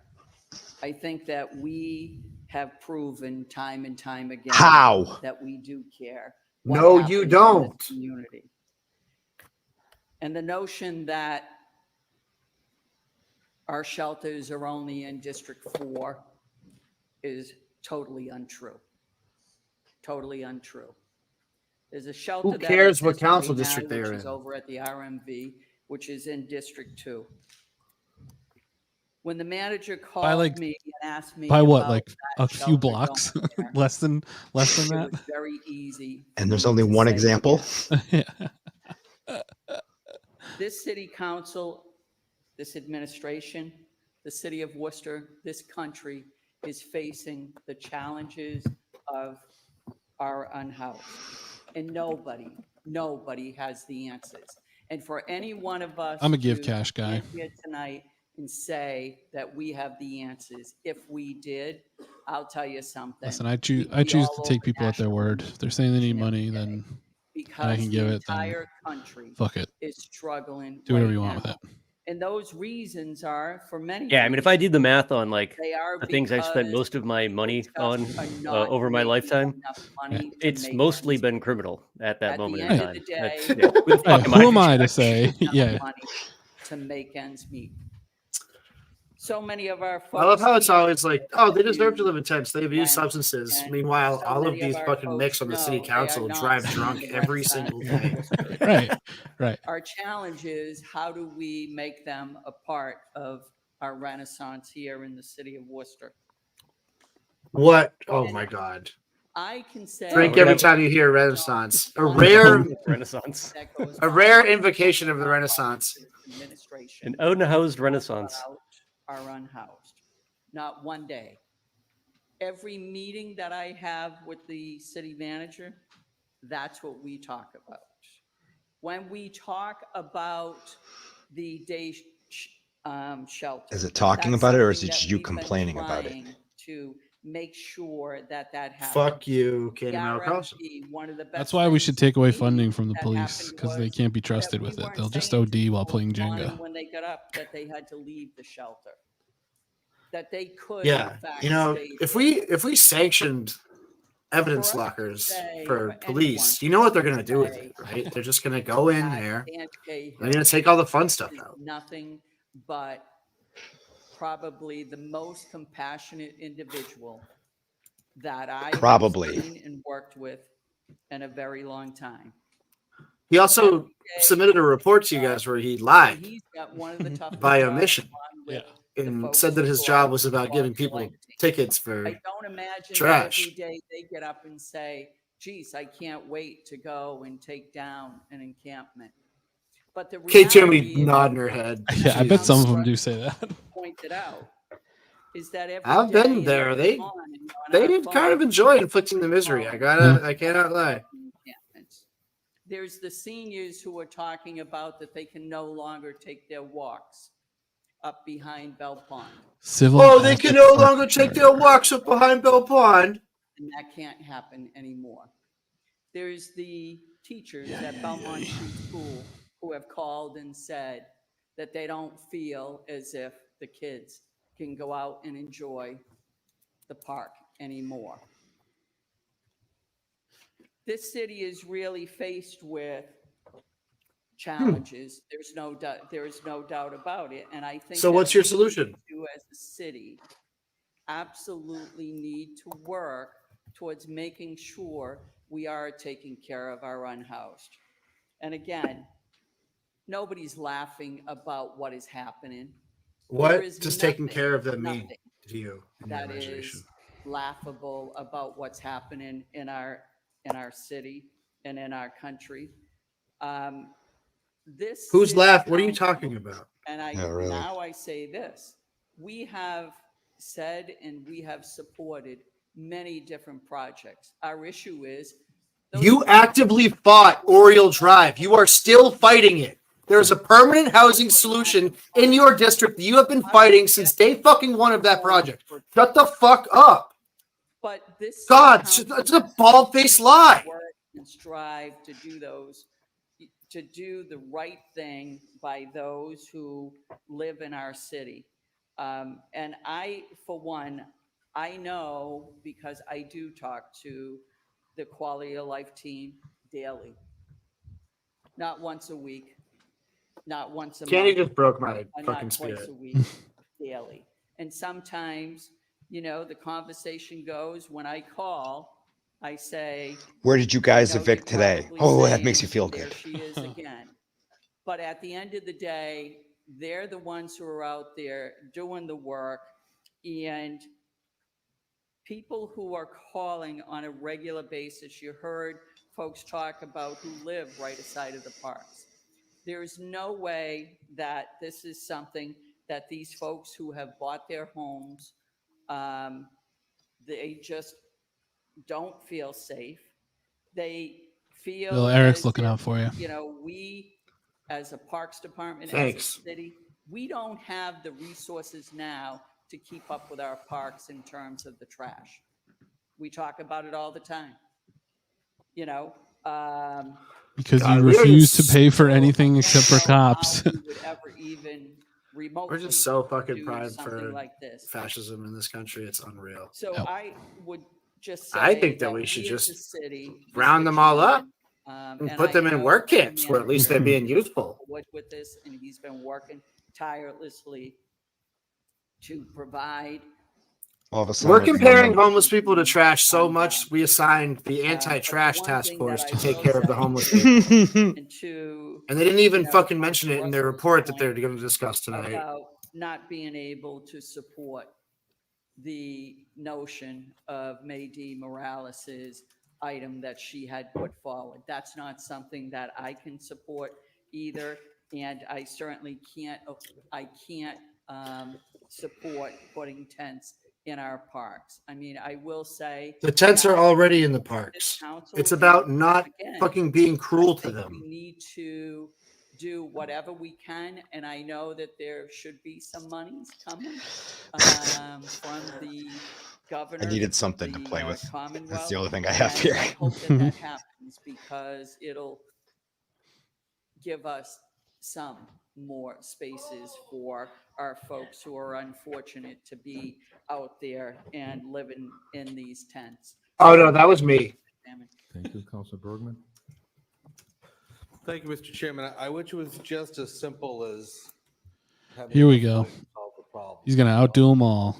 You know why? Because this guy's a real fucking piece of shit. The number of homeless or unhoused people in the city seems to increase, despite the fact that we throw more money at the problem. And Yeah, because what you're doing makes it worse. Sweeps make homelessness worse. Resolve, but the problem seems to be getting worse, not better. And I think part of the reason that that's happening is because the supply of shelters and housing will never reach the demand, because the surrounding towns, and it's been alluded to a few speakers ago by one of my colleagues, the surrounding towns have zero incentive to do anything other than let the largest Then go fucking run for town council out there. Just get the fuck out of here. responsibility of the unhoused. And I do think that we really need to be realistic about that. I don't know where this vote will go. I suspect I know I'll be voting to file it, but if residents of Big the fucking surrounding surprise. towns of Worcester County could vote on 8H, they all be voting, I believe, in favor of it, because it takes the responsibility off of those towns. And we need to be realistic about that. We And I think can't as handle the chair of city responsibility. manager, I would just say we have somebody that's incredibly competent, working in intergovernmental affairs. I would love to see conversations with our state delegation, trying to figure out ways where the surrounding city and towns can share in the responsibility. To me, and maybe I'm oversimplifying it, but I think Yes, the yes, latest you are. statistic I saw is about 8%. Safe to of say anytime you open your fucking mouth. Well, you take that 8%. He's just proposing shared custody with the local the towns, and Set aside 8% for shelters, and if they can't do it, we or get them won't on do it, you do weekends. like we do with affordable housing. You ask them to contribute to a fund, so the other cities and towns can take more of the responsibility, but not necessarily pay for it. Yes. Unless until we do that, we're going to continue to see an increase in housing stock in unhoused, no matter what housing stock we have. I can't say everybody in this council's taken a walk into the encampments. I know a number have. I have. And when I hear Mr. Kale and the staff ask individuals, if How they many wanna tiki go to a torches were you shelter, carrying when you did that? beds available, many people say no, and they have their reasons, and I'm not faulting them for that. But again, it's not always as simple as not having shelters available. Many of the individuals, That's when asked, not- I've asked, no one they're is not saying friendly. that. I think the statistic was referred to as probably They're about half. not saying they don't want to Again, be inside. that's not They're gonna saying get they any don't less. feel That's safe in those specific places. So I really rise to just suggest that this conversation seems to skip over often the fact that we can't do this alone. We may have unlimited empathy, compassion. We can't do this alone, so we should do less than nothing. We should inflict cruelty on purpose. We need to maximize cruelty. So we have to. If we don't balance out what maximize we cruelty, can do. people from places where they're more cruel might come here. We can't do that when the cities and Somebody towns might get something that I don't personally believe they deserve. So I implore Somebody poorer than me, somebody richer than me can do whatever the fuck they want. and everybody involved to try to find a way to get our state delegation on board. to provide Imagine if we file showed a little bit of legislation leadership and actually the cities and towns did things surrounding that us. neighboring communities weren't willing to do. And then simultaneously told them to go fuck themselves every time they needed a backup for police or fire or whatever. Making sure that the demand. Yeah, if we just had like a little bit of balls, Find an right? equilibrium They or actually something, wanted to solve the because problem. You can't do it alone. Thank you, Mr. Chairman. Thank you. Jesus. Can we take this photo already? This is awful. Thank you, Mr. Chairman. Just a couple of things for clarification. There was a reference about a prior matter that was before this council some time ago about encampment sweeps. That's not before us today. I'm not aware of any references that were made to that this evening pertaining my to that God, King, let specific it go. order in terms of being in support of it. Be bigger at than this that. time. In addition to that, I want to state for myself, I never indicated that this body doesn't care about folks. I did. You know, the public will I did. determine what their Yeah, me feelings too. are on that.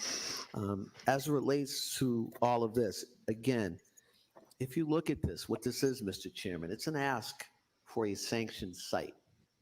It happens to ask for it in the parks.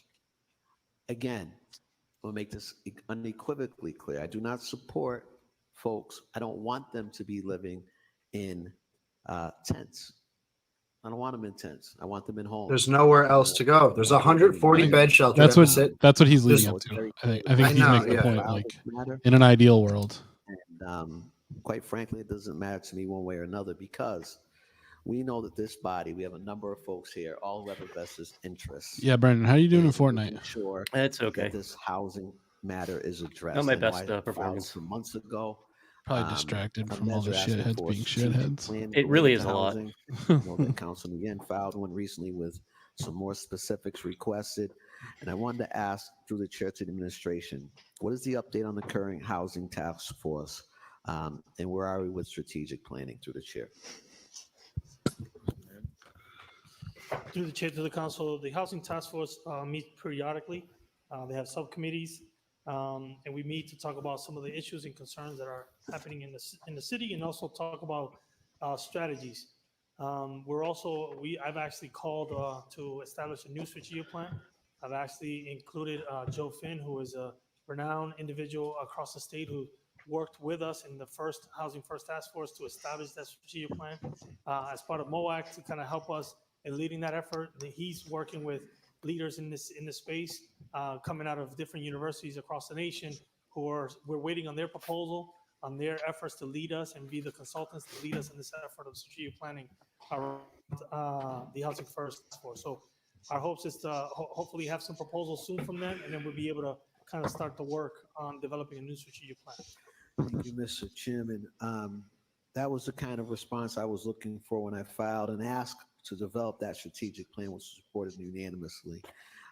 In addition to that, Mr. Chairman, through the chair to the administration, are there any recently unsheltered or currently unsheltered folks part of that task force, through the chair? Woohoo! Through the chair to the councilor, I'm not familiar if they are. I think they could be in some of the subcommittee meetings. The chair could speak to Dr. Matty Castillo, who's involved heavily in the management and coordination. But my understanding is there's a lot of providers who are consistently working in the grounds, working with the individuals who are unhoused. In the grounds. Also suffer from opiate addiction. Are folks that are involved and also providers that are involved. To specifically any unhoused individuals, I can't answer that. Thank you, Mr. Chairman. I would like to make a motion that specific to the task force and the strategic plan that's being developed, or specifically to the task force, that the administration make efforts to ensure that we have folks who are currently unsheltered or recently unsheltered represented on that task force. I know that Councilor Hajiai, I think it might be perhaps a separate order, was asking specifically that Samantha Olney, who filed this petition, also be engaged by the state. If that is a separate motion, I would support that as well, Mr. Chairman. And what I'll say to Samantha Olney and Mark, you guys really, really have moved things in terms of discussion. What you heard tonight, you heard a bunch of folks all concerned. We all have the same concerns. Public health, public safety, community safety. I don't know if we all have the same concerns. I wouldn't go that far. Being a little generous. We're going to look to bring them to the table. In addition to that, Mr. Chairman, I just want to say in closing, we need some remedies immediately. We know that there's funding from the governor that's being put out there for shelters and what have you. We'd like a report back on what and how we're engaging with them. Thank you. Thank you, Councilor Hajiai, for a second. Yeah, I don't really know where to start, so I'm going to start where I feel it's probably the best way for me to start. First of all, the reason I brought up the petition that was filed over the summer is simply because it is necessary, it is critical, it is life-saving for the folks that are at the mercy of what the state, the federal government, and the local government does, to have a conversation that includes the parties that are mostly suffering. It is imperative, in fact, that we learn from that experience, because I can guarantee you that Mr. Dan Cahill doesn't wake up in the morning to want to taunt people. Now we can have a conversation about training, trauma-informed, providing trauma-informed training to our outreach workers. We can have a conversation about these magical extra services that people think we have. Let me break it down very clearly. The magical I know you guys services that want do not exist Roman, but he are these. is You are an unhoused person. screaming at the You TV get as well. offered He's a little busy services. right now. That consists of a shelter at 25 Queen Street. Also, or he the keeps stepping on overflow my at possibly MLK. broken foot. If It you hurts a are lot. a veteran that has suffered He's- PTSD, This break has been kind if of you are a victim of survivor of domestic violence, if you are a woman, a transgender person, a part of the LGBT community that's been sexually assaulted and have no trust in any authority figure, you are asked to go to a place with 100 people in bunk beds that are having I'm a multiple, little concerned we haven't heard multiple from Jenny. issues for no fault of their own. Yes, unhoused people Yeah. struggle with We'll see. mental health, substance use disorder, just like in the general population. Perfectly, people who are housed deal with the same issues. The only difference is those of us that may have dealt with those issues at one point or the other have the privilege of having access to services, and those people don't. So please do not tell me that there are some magical services that people refuse because they do not want to get better.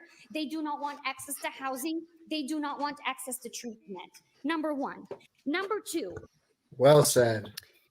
why are we so afraid Tell us the of best. just putting on Yep. the table the different I'm getting like goosebumps. evidence-based, research-based solutions that other communities may have proven to be somewhat successful in the interim? While we know that we're not going to solve homelessness, we need to find those interim solutions. That is all I proposed. That is all I have been proposing from the very beginning. Have a conversation about what those interim solutions could look like. No, I don't. I want to think die actually in South that Holy War. in a park actually works. You know why? Because it will take amounts of resources that we do not have to be able to provide the amenities necessary so folks have a somewhat dignified place to live.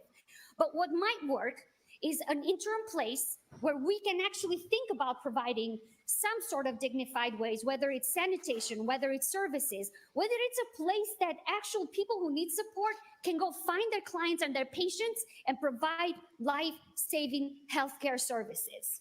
That is all I've asked from the very beginning. And at every turn, somehow, this conversation turns into, we don't want to care about our neighbors. We don't want to care about quality of life. When have I ever said that I got elected, that he got elected, that they got elected, that every person here got elected, so we wouldn't perform our basic service as public servants, which is to care with dignity for everybody and with solutions that are based on research and not on fear mongering.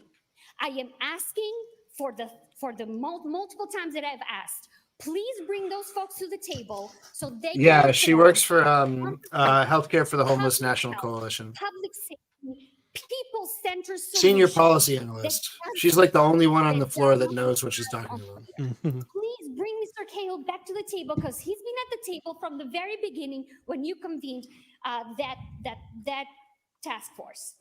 And in fact, there are providers who have had a renewed relationship with Mr. Cahill and understand that they're put in a horrible position. They're put in a horrible position to have to go and tell people that they have to leave with no medical services, on the other hand, with no vouchers or with no opportunities for housing. So all I'm asking today to my colleagues, to my constituents, to everybody who's listening, let's please expand that conversation. Let's expand the table so those folks have a voice, that those folks have a perspective, that those of us that understand the work, the people in the front lines can have a perspective, and that the neighbors are heard and their complaints and their issues are taken into consideration. I reject every effort now behind the scenes in public or wherever that equates this conversation with either or, that we cannot have a comprehensive public safety for all of our residents. I didn't grow up in this country. I am a new resident of Worcester. I've been here for 22 years. Should I go back because I didn't grow up here? Those folks have Yeah, fuck yeah, right tell. to be here. Yes, I will wrap up in just a second, Mr. Mayor, because this is an important conversation, and I do not want the complexity of it to be lost in any comments that might be misconstrued, that none of us care about the quality of life of all of our residents. Thank you. Okay. Ma'am, I would die for you. I will die for you. I know it's hard for you to get up to the microphone, I could tell, so I do appreciate that. And thank you for your words. And we do have a council that cares a lot, the city administration. And No, you don't. Get ready for Joe's vote. Yeah, it's a tell. A tell's the one that cares. And I think it's a good idea. This council does care greatly about this. It's not a week goes by. Sometimes. So watch me file it. Talk about the day center. Talk about other issues, and saying Shut the sometimes fuck up, Joe. This is so fucking disappointing. It's not going to work because the unhoused we care greatly about. I'm in meetings all the time, a couple during the week, talking about this, meeting with providers, meeting with people. What does that mean to somebody who's living in a tent, Joe? When you're voting that they can't live in a tent when they have nowhere else to go, that you're in fucking meetings, dude. They can provide. It's such a complex issue. Does he have wine mouth? So I just want to say, did he have a drinking lunch today? Yeah, a little liquid lunch. It's not an easy. He's got wine mouth right now. And the team here, and I appreciate every day going out there and trying to make people's lives better. And I want to thank the manager. I think it was unfair to say he doesn't care. He cares every day. And I think he's doing. Jesus fuck. Yes, like I said, it's a complex issue, and Mr. Manager, thank you. And Governor Haley has come up with a $4 billion bond bill. Hopefully that's passed soon, and that we can get some more resources to try to attack this issue. Got grape lip smackers on. Real quick before the vote. Yeah. Just on this matter, just want to clarify, 'cause I know there's a couple of orders. Yeah, I just wanted to clarify whether or not, so this vote here is a request to allow tents. Correct. The first vote is the motion. But that's what we're voting on. Then we're going to vote. Then I think the rest is fine. It's going to have representation at the table that Council High Guy asked for. No, he's never seen a talk show segment. Fucking dork. What a ding dong. So the motion is the file. Okay. I don't think anybody We have did. two other motions, which is report on the legal proceedings regarding the unhoused, and also I think Council High Guys and yourselves is about inviting people into the meetings who experienced the unhoused. Who experienced the unhoused. Council Russell. Mr. Chairman, I just want to clarify. He seems pretty down about it. My colleague about when the reference was made to Ms. Morales, the memory I had was that petition that was on during the summer. And I thought that was the reference there. So if that was not the reference, I apologize through you, Mr. Chairman, to my colleague for that. But I just want to be clear because my colleague made an impassioned comments and asked for that. I'd like those to be clear exactly what we're voting on. That's all I'm asking. Okay. That's So the first motion. You're voting to file. The rest of it kind of. Okay, the first motion is file 8H, which requests tents in city parks and public property for temporary shelters, temporary solution to the falling homeless population be allowed. Roll call. Council Bergman? What is this? To file. Yes. Is this the file? Correct, this is the file. This is the file 8H. Council Calorio? Yes. Council Haji? Yes. Council King? Yes. Wait, we want to file this? Yes. Council Nguyen? Yes. No. Council Ojeda? Yes. Council Pasillo? Yes. Everybody just Russell? voted yes, including Council Patel. Toomey? Yes. And Mayor Petty? Yes, this next one is to invite Alright. Ms. O'Neill or other representatives of the unhoused. Well, why are they still doing this? And the two addresses, did I get that right? Okay, all those in favor? Opposed, so ordered. Hold on. Let me The just next one was to report on the legal proceedings, I think referring to the Supreme Court case regarding the unhoused. For those in favor? Opposed, so ordered. Just clarification. I think my order also was that we have unsheltered and housed as part of the task force. And I think Council Haji, I don't want to speak for her. Her motion was specifically to engage. Well, I said both. I took yours. Okay, and I just combined want to them. make sure that they're distinct. Yep. Yeah. So everyone voted to file 8H because it was doomed from the start. But they did an all in favor to get Sam and David from Halo into discussions about 39A, the quality of life team report next. Since they, okay, we can do that since they're here. 9.39A. Let me just read it. Hang on. Remember last week when I said I'm going to get this cool sticker? I got it. Came with my zine. ACLAB includes HR. Vote yes for unions. Capitalism's filth will never wash off, but maybe the ink from the zine will. Thank you, Mr. Chair. And this is bad zine. That's sick. Before the job. I do that, I think it's important for me to say a few words. Fuck. There's a lot of things that have been said here tonight that one imply certain decisions and certain behaviors from the administration and also the Quarterly of Life team. And I want to say those implications are completely false. Again, I'm gonna say that again. They're completely What false. implications? This administration has been working very hard since day one of my appointment and working with the community partners and many, many agencies and listening and hearing from them their ideas, their perspectives on how do we solve and how do we deal with some of these issues that we have in front of us. They're real complex issues and they require significant resources, but they require an intention. That's the most important thing. You have to be intentional about this work. And I think my administration have been very intentional about that in paying attention and then By intentional, he means slow. and then thinking differently about some But of the things that intentionally we so. do collectively as a community, Purposely as council, slow. as residents to try to resolve or address this issue that impacts everybody in this community. Every single person in this room, anybody that's listening at this hour and time, it's impacted by Hi, Eric. this- Hey. And I've said it time and time again, and I'll continue to say it again. Because sometimes we villainize one another. And it's not about He hates city villainizing one another. managers. The issue is the problem. The enemy here is the issue. It's not people. And we're constantly villainizing people. We need to cut that. Cut it out. Cut it out. Quarterly of Life team. They've done an unbelievable job. Dan Cahill and his team have a tremendous task. And one component of the task that they have at hand is to deal and manage the situation with the unhoused. That's one component of the many different tasks and many different things that the Quality of Life has to manage and deal with on a day-to-day basis. So today, I want to give you a quick presentation of the Quality of Life and the things that we've been able to expand and things that we want to continue to do, new strategies within the Quality of Life task force.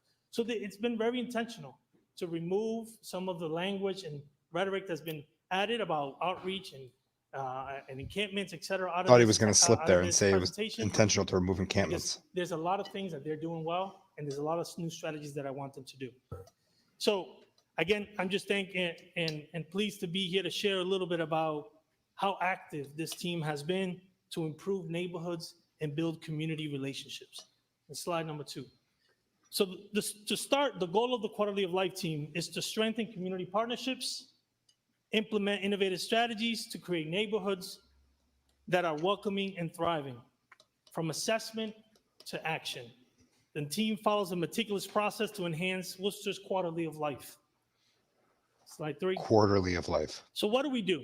What do they do? This slide shows the range of issues that the Quality of Life team handles. Some of the specific things they address are trash, illegal dumping, vacant and unsecured properties, unregistered vehicles on the streets, needle removal, and so forth. Every time that they respond to one of these issues, they are strengthening relationships It's not how I with would design it, businesses but it's not and the bad. neighborhoods. Every single time.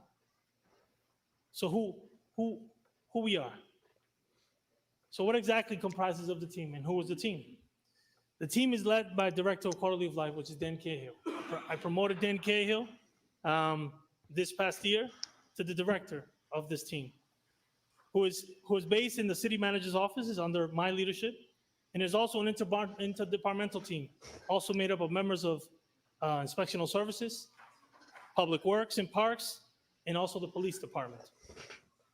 Specifically, the team includes 2 inspectional services, sanitary inspectors, 4 DPW inspectors, nuisance inspectors, and also 4 police And officers. Paulie's sack of trash. He just walks around with his bag.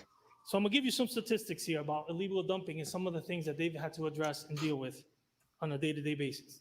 So I mentioned trash is one of the major issues that the quality of life team manages. Here's a look back at 2023 to show you just how active they are in responding to these community needs. Last year, they fulfilled 7,500 work orders to take care of illegal dumping, which is a challenge across the city. This wouldn't pass Without the quality of life team, we wouldn't have the capacity to really manage all of these visual requests. check. Those colors are too similar. The re-inspections occur when they revisit problems areas to make sure they remain free of trash and to enforce compliance. In 2023, all told, the quality of life That's the team word. collected Thank you. over 11,000 items of trash just in 2023 alone. The vast majority was trash bags, followed by furniture, shopping carts, and construction debris. Those aren't our trash bags. This chart shows you the wide variety of items they pick up to keep our neighborhoods clean. That's a bad chart. This would literally be almost a blank page to somebody that was red, green, colorblind. Another focus of the quality of life team is inspecting what we known as Just give us a budget fish. Those are properties with ongoing issues that require a strategic approach to address violations. The team inspects properties for trash, overgrowth, unregistered vehicles, discarded needles, and also illegal activities. Thanks a lot, Mom. They assess the violations, issue orders to property owners, and ensure violations are corrected in a timely manner. Next slide. In This addition, looks like a business presentation for a new bistro that somebody's trying to put together. Like, this is not the right tone. They definitely bought this. During a site visit, the quality of life team may send an order to the owner, giving them a specific time to make the necessary repairs. What is then this? The inspectors go back and confirm the violations are indeed corrected. And then the inspectional services inspectors can then refer the property to court and issue tickets or put the property on a clean and lien list. Slide number 9, clean strategies. So that gives you an overview of the team's work in 2023. What's the missing piece? And the team's going to focus on and improve upon that they are pursuing to maximize their reach. What didn't they mention? Keep the city clean and engage with community members. And these are the 3 pillars. We're calling it the neighborhoods first. That feels like a really good excuse pivot. We purposely left it out. Oh yeah, that's 90% of what we do, but we're leaving that out. Didn't want it in there at all, and it's not an oversight. Like I said, the neighborhoods first model, which is built on 3 pillars: relationships, assessment, and also enforcement. Next slide. In order to make sure that it's more of a triangle, with the enforcement being the biggest pillar. Literally every single street in the city, quality of life team members will be assigned to 1 of 4 areas in the city, and we've broken up the city into 4 parts, each with its own set of the 4 pillars of AEW. So each particular area will have an officer, a nuisance inspector, and also a sanitary inspector. All 3 assigned to each particular area to resolve these issues. The model will allow them to develop deeper relationships where residents respond more quickly in a coordinated fashion. And why is he doing pre them voting on like the 10th thing? Like, seems like a really weird, fucked up attempt at distraction. Most notably, it will create a more proactive. We're gonna tackle this in a proactive approach. Here's some trash that we've cleaned up. So that we aren't sticking back and waiting for complaints or requests to come in. So not only do they address requests and complaints that come in through 311 or any phone calls or residents or counselors' requests. Yeah, but I thought it seems like there's something missing on that list. They're going to be focused on trash and illegal dumping, bulk items on public ways. They take care of potholes? Missing street signs, potholes. What's not on that list? Early or late, and also problem properties. In addition to that, they're also going to dispatch DPW services to clean up high littered areas, overgrown sidewalks, medians, and tree beds. So they're going to be identifying the needs in neighborhoods, in the residences, in all our business quarters, proactively and dispatch DPW to take care of the work. In addition to that, the next slide, we're going to do this by trying to educate, provide some educational campaigns. We're going to create a booklet to educate property owners and tenants on the proper storage and disposable trash and all the programs the city offers. We're going to work with neighborhood organizations and establish neighborhood cleanups with CDCs, colleges, and high schools to clean up our neighborhoods on a regular basis. We want to continue to expand the city manager's clean team events that many of the councils here have been able to participate and involve with us on that. And one thing that they've done is listen to the neighborhoods.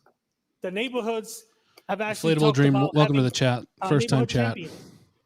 Neighborhood want to have champions. We've had a few first time chats tonight. People are getting so pissed they can't keep their mouth shut anymore. Where they're going to appoint residents in neighborhoods to coordinate cleanups and strengthen partnerships between the city and its residents in the community.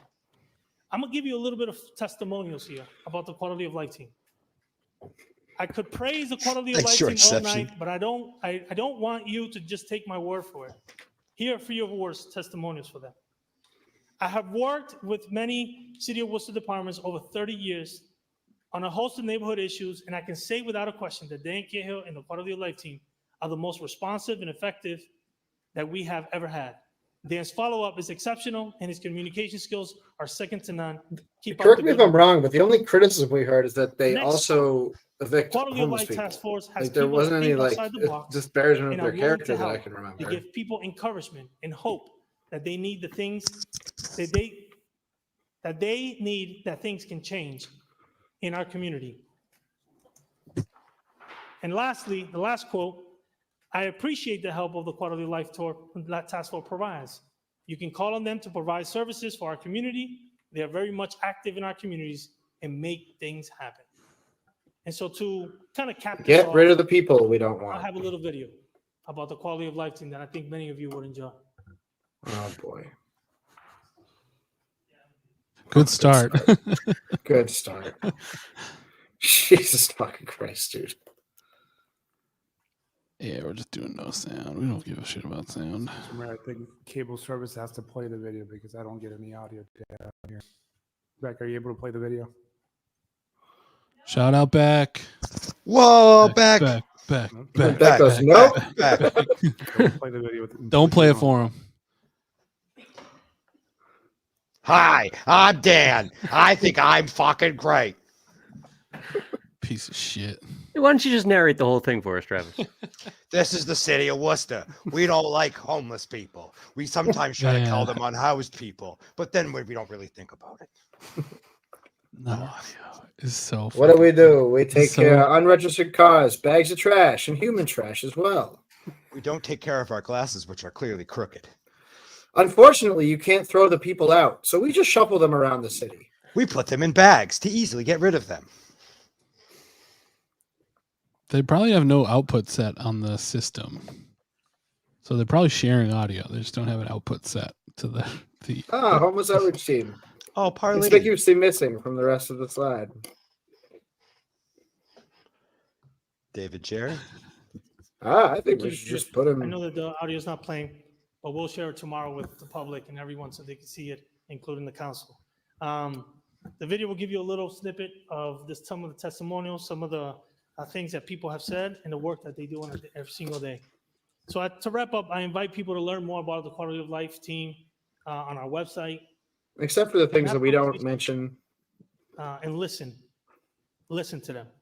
And then lastly, any issues, go to the 311 app, call the city at 311. Keep reporting those tents, people. Make sure that we'll get rid of them. So again, thank you to Quality of Life team. Thank you, Dan, Angel, and the rest of you for the work that you do. It's what the hell? Perfect. Oh my God. Cursed.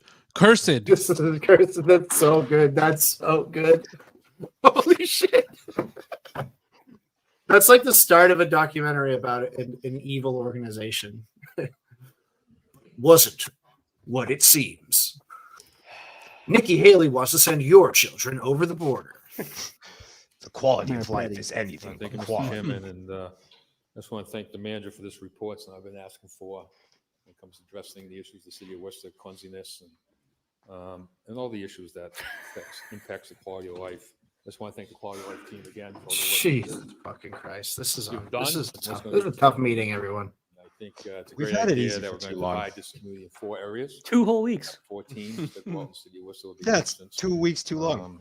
Quality of Life, police, I'm a masochist. providing Get people off have on a good this. force out there that really addresses Sadomasochist? all the quality of life issues here in the city of Worcester. All the including quality of life issues, highest trash, priority. human trash. The streets.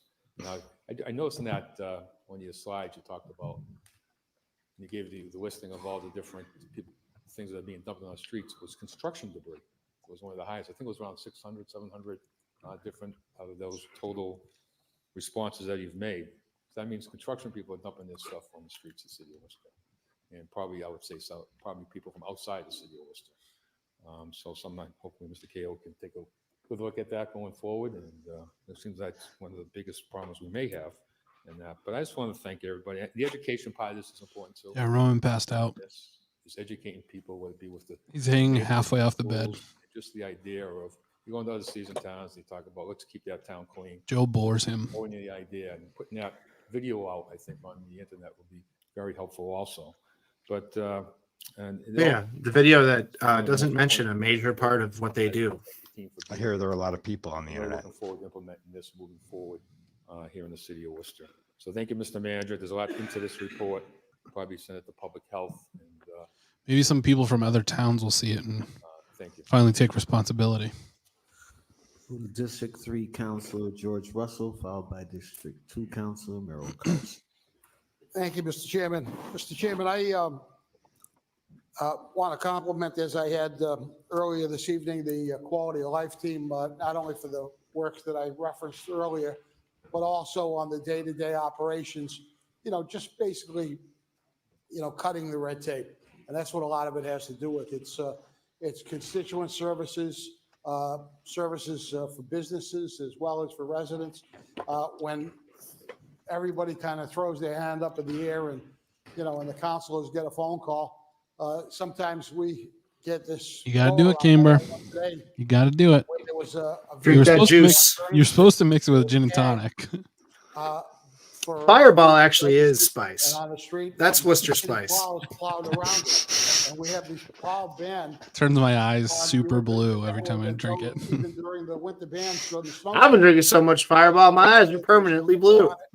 I walk without rhythm. Work on it, cut down. We found that this Mo was Bergman is the responsibility that worm used to be that'll the get police you. department, but then got shifted over The Shy Halud. to the transportation. I love that department. band. And a person that just got that assignment not too long. Is there a band called Shy Looked Halud? like, Yeah, they're a hardcore sometimes band. things fall through the Oh, cracks, word. and That's that's cool. where this team. Wonder if they ever do Quality head of Life walks. team really Probably. cuts to the chase and just figures things out. They got old. And gets things done for the residents. And I cannot. Last time I saw over- them, their guitar player kind of looked overstate, like a grandmother on My stage. appreciation Kind as of a funny. District 3 councilor on behalf of the residents and My the brain is businesses for actively their trying to find efforts. anything Mr. fun to Chairman, think about. Now I'll turn the page a little bit.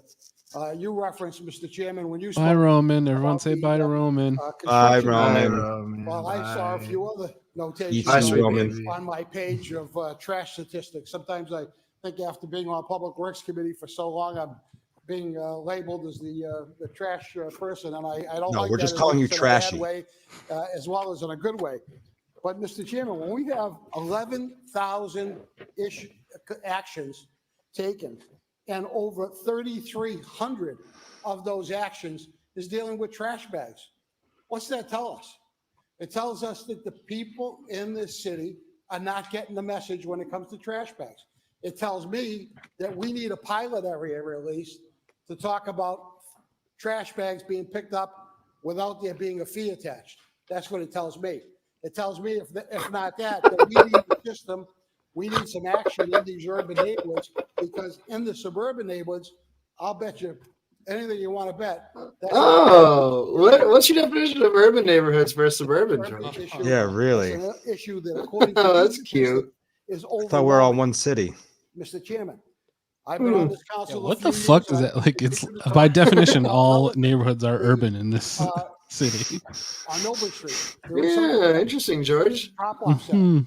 We have You talking to Mo, huh? system in this city that is out of date. Make no mistake about it, it's out of date. We have a situation where people who want to get rid of them, I'll go down the He's gonna list. start I crying wanna again? read every one of the numbers, but mattress. George had to unbutton the top button of that so he can look down. One of those items. What do they have to do? They have to call Yeah, 311. or people go like on me the and George, people who use CPAP machines legally aren't allowed to wear turtlenecks. 4:15, and what happens? And you drive along Granite Street.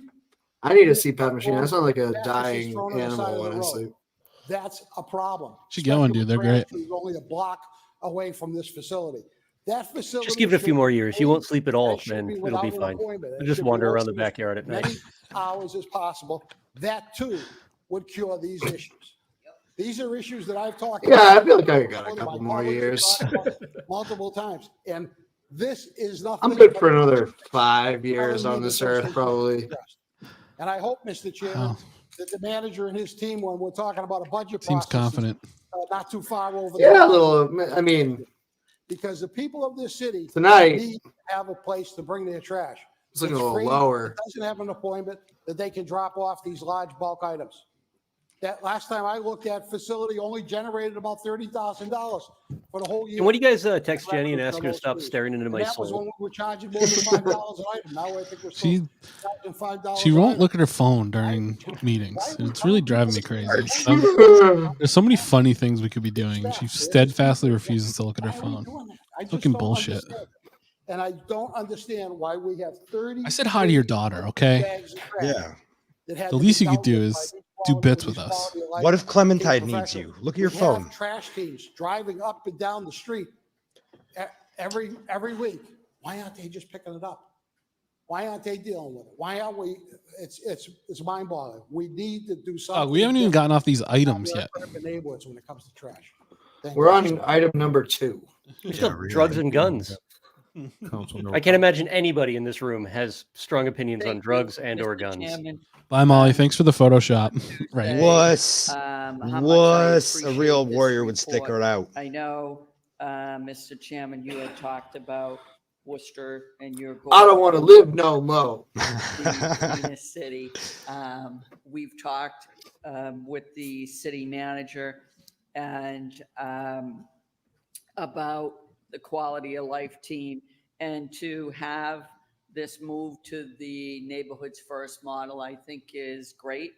I know I, for one, can, off the top of my head, and Lenny Schiaffredo was one of the individuals who was Don't know how that voted, relates, but cool It's story. your season, you know? Oh, it is your season, huh? as well as the folks over at. You don't do Union. taxes. You specifically don't do taxes. Molly, will you do my taxes? I don't do taxes either. on in our neighborhood. Molly, will you do Woot Nanny's taxes? We're a business now, and I'm terrified. Dude, it sucks so bad. Since Dan has been the guy I pay taking somebody. over and coming to the neighborhood. I'll pay Molly. I can tell Thank you to everyone on this chat or anywhere that I have paid for a service to Worcester Sucks that is being written off promptly. Or there's Venmo screenshot attached. whatever it may And that be, is money that I am not giving to the federal government. whether it was Brown Square. Right for Worcester Sucks. And that's $100 less towards Stinger missiles going to Ukraine or Israel. I was there. The folks on But Lincoln I don't Street even I just want to be able to say like about Molly, well, she knows where the bodies are buried. Like that's a fun thing that people say talk about in a company. Lincoln Square up to Britain Square. I just want to be able to say that. I mean, we could just tell her where the This is bodies are. something we've She doesn't been have to do waiting anything else. for. Yeah, she's also got to do the taxes though, because I Oh. actually can't do them. Fair enough. Oh, dude, it's easy. You just make a bunch of stuff up. They do a great job. Just roll a dice. It's like building a character in D&D. That to them is. And then if you ever get audited, you just go, whoops, sorry. I min-maxed my taxes. I'm a naughty boy. I'm Whoops, sorry. I'm baby. This report and moving forward with the neighborhood. Oh, I'm so model, sorry. because I think our city will Oopsie certainly poopsie. benefit from. I didn't know I had to report consequence. Thank you, That's Mr. bullshit. Chairman. That sucks. The first question I have through the chair No. administration, what I'm interested in. Oh, he has not done anything. That's cool. I'll take that. What has the administration Statement of operations. No, thank you. as sorts of barriers. That's I admitting like that I to do anything. I like to leave my operations unstated. To the chair, to the administration. It's the implication. It just leaves the opportunities endless. Sorry, ballot barriers, challenges. I like it when the city council meetings make me Did you say manically to the depressed council, because then I start coming with the ear jokes. Sorry, I have an opportunity here from Mr. Kalo. Yeah, or everything's yourself, funny now. Specifically Everything's funny around now. I'm what so the upset. major challenges are in the work that they're doing. So we have before us a presentation of the things that we're doing. Yes, and Yenny, agreed. things of Okay, that bye, nature. Molly. Thank you. Hearing a little bit Quitter. Doing my taxes. where Thank the you, Lady Jessica. challenges It's in been the work nice. that's being provided by the quality of life team. Through the chair. Mr. Cahill? I almost cashed out a bunch of my retirement this year during the strike, and I'm glad I didn't do it. Never touch your retirement. Only that's not much in there. I'm just saying the headache would have been a Through, lot to deal with. Through the chair to the council, we have a Ned's number of still challenges here! or challenges Yeah, we Ned's still face, standing on a regular strong. basis. Poor Ned. Some of them being, just not enough people through the manager getting us, expanding the team it's essential to us to get this neighborhood's first model off the ground. Regarding waste and illegal dumping sites, getting enough. Like evidence Ned, to I can't issue wait to the get ticket. home and watch Mr. Griffin. Things of that nature can be a challenge. We work with the Poor pretty closely with the Worcester Hey, Police Eric's Department, making a donation to Woo Department of Fridges. Public Works. Oh, hell Put yeah. up cameras around it as the hot spots, as we like to call them, to try to, find some of these individuals and be able to issue the tickets necessary to help curb that. Okay, and through the chair to the administration, I know this is an interdepartmental team. There was some references here about things. Dude's such gonna as get other. himself I noticed arrested. that there's not anything in specificity with regards to unsheltered and homeless population that I could find in here. I'm sure it's embedded in some of the categories. I hate. But through I the just chair to hate the everything. administration, in the case here, there's 1, 2, 3, perhaps 4 departments that are made up of this team. Has there ever been a member of Health and Human Services as a part of the team? I do understand that.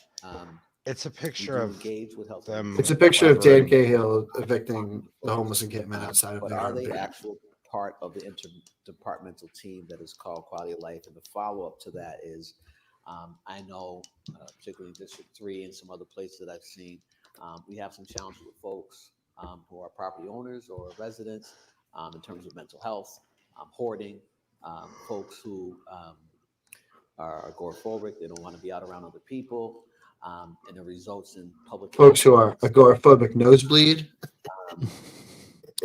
And so I'm just wondering what the interfacing is with HHS and their social work team or their unsheltered folks as relates to the work that you do.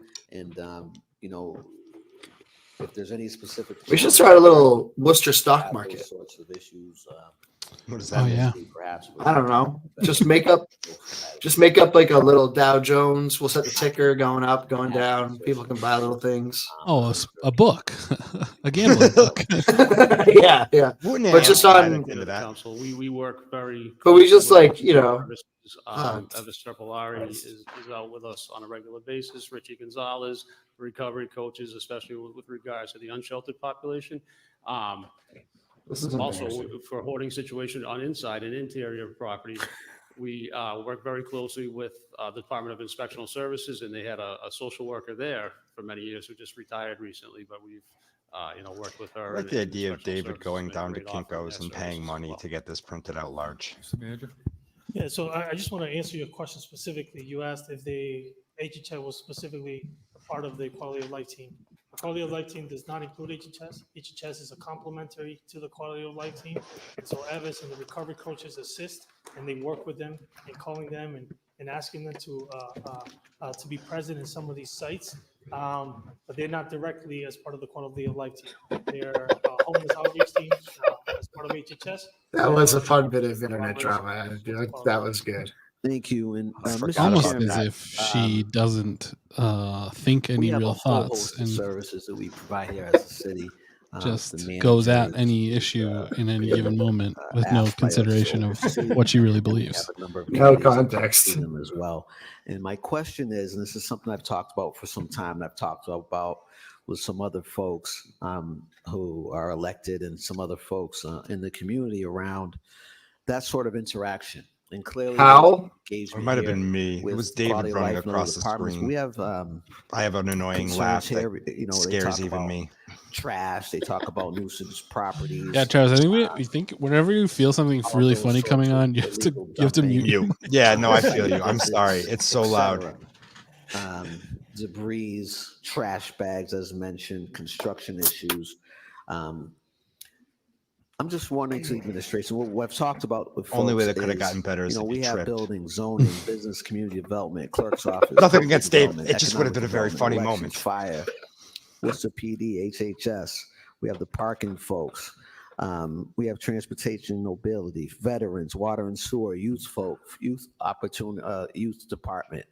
And the communication that I had is, what has the ask been for them?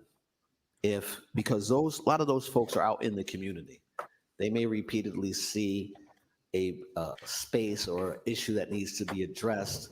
What are the asks there from them? Now, I'm not talking about a requirement, but are we asking those departments when they're out, given the concerns we've had around trash and conditions of the city, of those departments, when they're out and about, if there are elections and you're running around election season and they see something, are they being asked to report that? Because what you hear so often is, hey, we've seen folks in city cars driving by this site repeatedly, this pothole repeatedly. Is there an ask? And again, not an expectation. It's not their job in their department. I'm not talking about violating collective bargaining agreements, but is there any sort of ask of our municipal employees to kind of report things as they see them, through the chair to the administration? Mr. Manager.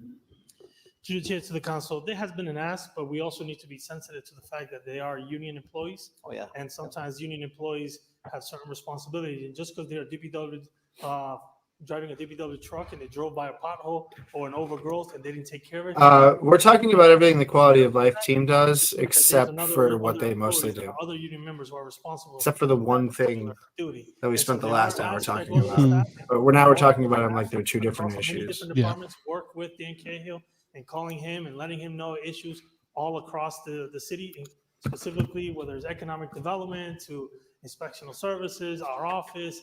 I mean, almost in HHS, almost every office contacts Dan Cahill on issues and concerns and things that they see out in the streets, and he then takes that, and his job as the director of quality of life and deal with constituent services is to be able to manage that. And so that's what currently right now is at task. Sure. And again, I don't want it to be misconstrued. I wasn't expecting folks to, if you're youth in the youth department, to cut a shrub so people can have visibility as they're driving. It was more of, why not? Is there any sort of engagement or ask that they report that? I mean, we have the app now that may not be working the way we want it to, but you indicate there is some sort of an ask through the chair to the administration. Kind of explain what that is. Mr. Manager. To the chair, to the council, there hasn't been a formal direct memo or email directly to staff asking them to do this particular thing. I think anecdotally, myself in conversations with cabinet members, we talk to staff to make sure that, hey, if you're in a park and you see something, report it or say something. Yeah, like me. Don't just see it and walk away. Those are kind of anecdotal conversations that I have with staff, sure. But there's not been a direct ask through any email or formal communication. Yeah, thank you. And, I would encourage maybe some sort of creative, approach to that. When we finally liberated Worcester, administration's doing a good we're going job. back through the 311 app. I'm looking for anybody who reported a tent. Instant public hanging. Employee. No, they just lose their house and they're forced to live in a tent for a year. Yeah, right. They have to know what it feels like. Yeah, instant asset forfeiture. We take your home. Help us be better. You could have a car if you have a car. But we, again, not a requirement of anything to do. Yeah, like me. Bus drivers, and things of that nature to help us move forward. And that being said, I wanted to say this in closing. Because they fucking rip. Part of our job here is to try to be better at whatever it is that we're doing. There's nothing wrong with asking to do more, asking to be better. I certainly have engaged with many departments who they're always responsive, I would assume, to us. But there is something to Were kind of take guillotines and a thing already that just like the French Revolution took up I don't want and to became a symbol? misconstrue in any sort of way. Or were they like, hey, we got to Challenges kill all of these quality of people, life and somebody as was we like, have as a I city got it. are Choppy, definitely choppy. complex and varied. Invented for it. That's what that Let's rules. take Some those guy was like, hold on, opportunities, guys. I've been thinking about this here, for a while. what Have you ever makes sliced a bagel? folks You ever been in a hotel and used one of those bagel slicers? to How about issue that? But particular to a rich Worcester people. degree. We have a But we gentleman need who the has some basket. significant We got to catch it. It's going to roll away if we don't. issues Before guillotines, they used to break people on the dealt wheel, with which I think is even cooler. by quality of life and through Whoa. and I'm sure that there's also been That's times where we can awesome. Fuck. Yes. That's metal as fuck. We got, I'm sorry, Mr. Manager? Yeah. I hope when they did it, somebody's also, like, "You are what you eat." Not to To the guillotine. You did this to yourself, guillotine. in response to him, but I think that's I want to clarify something that is. Seems We need to put Smiley Ball on a guillotine. There you go, Travis. That's an assignment. All right, Right? that's And so they Harvey work with Ball. HHS, the outreach program, Smiley Ball. Harvey. Smiley, Smiley or Ball. the enforcement. Harvey Ball gag. To provide some outreach Harvey Ball engagement gag. to the individuals in the community, but they're an enforcement team, and that is what I'm trying to articulate in this presentation. That their job is to enforce some of the nuisances in our city, and especially around trash, around illegal dumping, et cetera, et cetera. What other nuisances, Eric? Hand in hand in partnership with our homeless outreach. What are the other nuisances, Eric? Providers who are providing this outreach in the community to ensure that that the services are trying to be extended. I know to Drawn Court. I've seen Braveheart. that some of the services Freedom. are limited. That's what that means. And at capacity as well. But I that's think the Budget difference Fish here. may not get approved So I until wanted after just to we end the clarify stream. that, and that's It's just sitting there pending. I got the other one. I strong got strategies Bill on a going bike forward in right before we started. Hell yeah. What? I'm an emote. Those in favor? Long Bill. Ordered. You're a few different emotes. Thank you, Mr. Cahill and team. for You're being kind of the here reason tonight. we did Much this to appreciate begin the work with. that you did. Good job on this. No, that was Going Che back Anderson. to the agenda. That's right. We blame Che for everything. It was his idea. It was his idea, Candy. Appointments, Treasury information. Call communication him of the at his appointments, work. Civil service, motions to file, all those in favor, opposed, so ordered. Treasury information communication of the housing development certified project application tax agreement exemption. I texted him last week after he did his public comment. I said, "People in the chat are saying that you're really hot." And he's like, "Oh yeah, who?" And I was like, "Well, mostly me, but a lot of people agreed." Mostly me. What's up tonight? Really converted. I texted him, way to make a good comment without dropping your bag. Because he had his gym bag up here the entire time. Okay, we're gonna- Oh, that bag. Yeah. We're going to send that to economic development for a hearing. And so this could be a really precedent setting for the state of Massachusetts. So thank you. No, Those Bill, in here's favor, your opposed, so email. Ordered.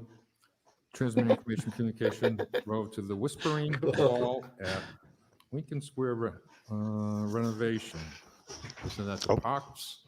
Those in favor, opposed, so ordered. Now we're cruising. Next is transmitting information communication about the pedestrian bicycle crossing treatments. Nice report. So we'll send that to traffic and parking for a hearing. I think we can go a long ways in really making people safe with this report. So I love that pensions used to be something that everyone got, and now like by doing so, that's like a political favor. Is like getting an actual pension. Just It's deal awesome. with where those will be or the actual product that they. Like Joe Petty gets a pension For the crosswalk. because he's played the game. Right. Because I'm just trying to determine if it should be a public works or if it should be a traffic and parking. You That's could all. go either one. Yep. Mr. Odell? Ooh, the last use of the guillotine A is a general great communication on the technology research technologies subject. available. It's not It's the ultra liberal faction. recommend it goes to public Is that works. one? Okay, we can do Instead. that. You're not wrong. So let's Wrong. Public Works. All those in favor, opposed, so ordered. Transmit information communication of the drug trafficking statistics. Yeah, really. Take Ned home. Free Ned. For the work you're doing, and thank you for the report. And I thought Yeah, Chief. Thank you for the fentanyl. I mean the report. Thank you so Transmit much. information communication of information on gun violence and firearms seized by the Worcester Police Department. Council Toomey. Yeah, Ned, we'll get Ned a free Christ. sub if you ever wanted one. Thank Oh, you, for Mr. sure. Chair. Could we actually take both items together? Why? So you can make a little speech about how nice the cops are? Go ahead. Okay, thanks. First of all, I want to thank the. She made all her people disappear. And his staff for putting these reports together. They're very Made my compelling. family disappear. And I think it shows This is the what it looks like when incredible everybody amount gets of raptured work but Kate Toomey. that our police department has been doing. The first report is 46 arrests with 64 total charges for drug trafficking. You're going to read them out loud? 246 total charges for drug I'll be back. distribution. And the other thing is that xylazine has been found in about half of the fentanyl seizures. Bro, we all got the report. It is problematic because it's not reversed by Narcan, and unfortunately, that's not classified. I'm sorry. I didn't see it. Okay. Oh, okay. Let Ned do whatever the fuck he wants, Joe Petty. Quit being ding dong.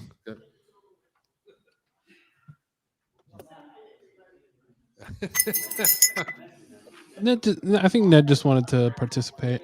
Yeah. Thank Thank you. you. Thanks for being here. Thank you. So, bye. Good job. Where are we? Council Toomey? Where were we? I was talking about the xylazine. Oh, yeah, I was just rereading the report that everyone got. Not reversed by Narcan, and yet it's not a controlled substance right now.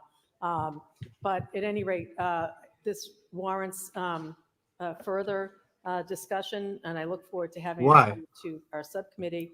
And You didn't the bring same up any information discussion in the next, questions. report, You just read the report regarding back. 115 firearms connected with the crimes during last year. 27 of those were seized during Vice Squad search warrants, and of the 115 guns seized, 102 were handguns and 13 were rifles and shotguns. I would like to, and 15, by the way, were ghost guns, not identified. So I would like to. I hate in a that term. Separate motion. I'd like to send these to committee, but in a separate motion, also request the manager. Those are request guns that have the manager unfinished provide a business 5-year on Earth comparison of each and have report, yet to cross over. year over year, to bring it, There it the is. information to our next subcommittee meeting, which we should be having in the next month. Okay. Those in favor of Thank you. so ordered. We'll send both items to public safety. Thank you, Chief. Lieutenant, thank you. You are excellent tonight. Okay, we are going now to 9.330A, transmit information communication about the certification of DCU Special District Improvement. We can file that if everybody's all set with that hearing, but that, unless you want it in public MO, but we can file that. We'll file that. All those in favor, opposed, so ordered. We have finance items 9.35A Yeah. through C, 9.36A Fucking through D, bullshit. 9.37 Those are proton A packs. through F. The motion is adopted on the roll call. And you Roll can't call. make them with an under Bergman? 3. I Yes. tried. Councilor Calorio? Yes. Councilor Gia? Yes. Councilor King? Yes. Councilor You think they're Morrell? going to put Ghostbusters in Fortnite for when the new movie comes out? Of course, the Ghostbusters is already in Fortnite. Russell? Yes. What? Toomey? And Mayor Petty? Yes. I'm waiting for Avatar Fortnite. That brings us to the end of the meeting. And Thank fuck. adjourned. Wow. All those in favor? Opposed, so ordered. Great job, Worcester. Absolute ghouls. That was a ghoulish meeting. That's What like a fucking bunch of pieces of shit. the only bright spot there was just Tell's righteous fury at just the absurdity of the way that we talk about the unhoused issue in Worcester. I'm glad that I stepped out for City Manager Eric Batista's comment about how he's not going to talk about what the quality of life team actually does, because that would have really broken me. That was tough. I mean, lot to write about there. So I'll definitely be writing about this meeting this week because there's just a lot to get into with that. I also have a big package of record requests that I've been meaning to send about the quality of life team. So I will definitely be sending those now. Hell yeah. I think that a lot of people don't really know what it is the quality of life team does day to day. And they did their best to obfuscate that fact tonight. So we'll be digging into that one. Mm-hmm. Yep. But it sounds nice. It's Yeah. good branding. Right. Very good branding. And it's just poetic justice or whatever, license, the universe telling us all to go fuck ourselves, that literally it's the trash department that deals with the homeless encampments. Like it's the trash pickup team that deals with the homeless encampments. It's just so crazy. Yeah. Well, you just got to play a cat and mouse game with the city if they dodge your record request. But usually, especially for like emails and stuff, the city's very responsive actually about getting records back. They don't fight you like the police department does. But given that the quality of life team is like half cops, I have a feeling they're going to direct me to the police department, where then I will get fought tooth and nail. So we'll see. It'll be fun. It'll be fun. Yeah, so a very disheartening meeting tonight, but we were all cool, right, chat? Yeah, you guys are incredible. Thanks big for shout sticking it out tonight. And shout out to Ned. Shout out to Ned. Shout out to Squeebo for all the gift subs and everyone else that gave one. Yeah, Squeebo's number 1, Main South Mom's number 2, and Jess is number 3 in terms of our top. All right, and you listen. These rankings are also reflective of how much we care about each of you. So exactly, you can pay for our love. Yeah, you want us to care more? You got to pay. Shout out to the inventor of the guillotine. Correct. Brian, it turns out the guillotine is something that popped up somewhat organically throughout all of Europe around the same time in the 1200s. Parallel. Interesting. It's like a bow and arrow. Yeah, just kind of like a uniquely European, like, well, we got these people, we need them dead. And France is just what made it famous. I want to know if there's just an unknown Johnny Guillotine seed that went around Europe showing people like, listen, if you just drop this from this with this, head go bye-bye. Yeah, King go bye-bye. Some guy just demonstrating with pumpkins. There's like a statue of that guy out in somewhere out in like Belgium in like some weird like backwoods airport. It looks like it's made out of melted chocolate. It's wow. I love it. Have you never seen our Johnny Appleseed statue? No. Are we gonna? We need to take a live stream road trip. Worcester Airport has a Johnny Appleseed statue. It's the last John Chapman from Leominster, Massachusetts. Last thing you see before you leave the city of Worcester for Fort Lauderdale is the tiny little. I don't know, I've flown out of that airport and I've missed it. All right, let's go. That's. Are we trying to claim Johnny Appleseed valor in some way? Is there some like tenuous Worcester connection to Johnny Appleseed? Well, he's from Worcester County. Yeah. This kid. What? To Worcester Regional Airport. Yeah, he's from John Chapman from Leominster, Massachusetts. Is Johnny Appleseed. That's true. Okay, that's fine. Yeah, I feel no way about that. Yeah. He also like was like a kinky little freak too, is what I heard. I don't know if that's true, but good rumor to start. Yeah, I think so. He planted his seed in more he was ways Johnny than one. Human Seed also. Yeah. He's the guy that fell asleep under the tree for a while, right? No. That's John Wilkes Booth. He's like Genghis Khan for the Northeast. Sleep semper fidelis. Yeah. Yeah. Everybody that was born in Massachusetts has like 15% of Johnny Appleseed's DNA. Right. It's just like a collective inbreeding. Guys, Van Winkle died. That's so sad. Stop finding that so funny. I'm sorry. It's serious. Rip Van Winkle. Punchy. Shout out to high. Van Winkle. Yeah, I'm high. But yeah, like I said, incredible stream. Because of the chat, you guys are incredible. Everyone, give your love to Atel. Clip that clip and show it on Muad'Dib.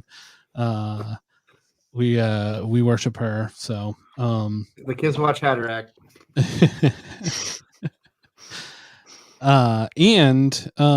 Make sure that you're following Worcester Sucks and I Love It. You're subscribed at worcestersucks.email to get all of your coverage of Nazi streams. And on Fridays, you get the Bad Advice column starring Shaun Connolly. Shaun's Bad Advice, worcestersucks.email. Pay for a subscription so Bill can do more weird shit. That's what we're into now. Cancel your streaming subscriptions and get more local niche Twitch and Substack subscriptions. Yes. So do that. Follow us at Wootenanny Comedy.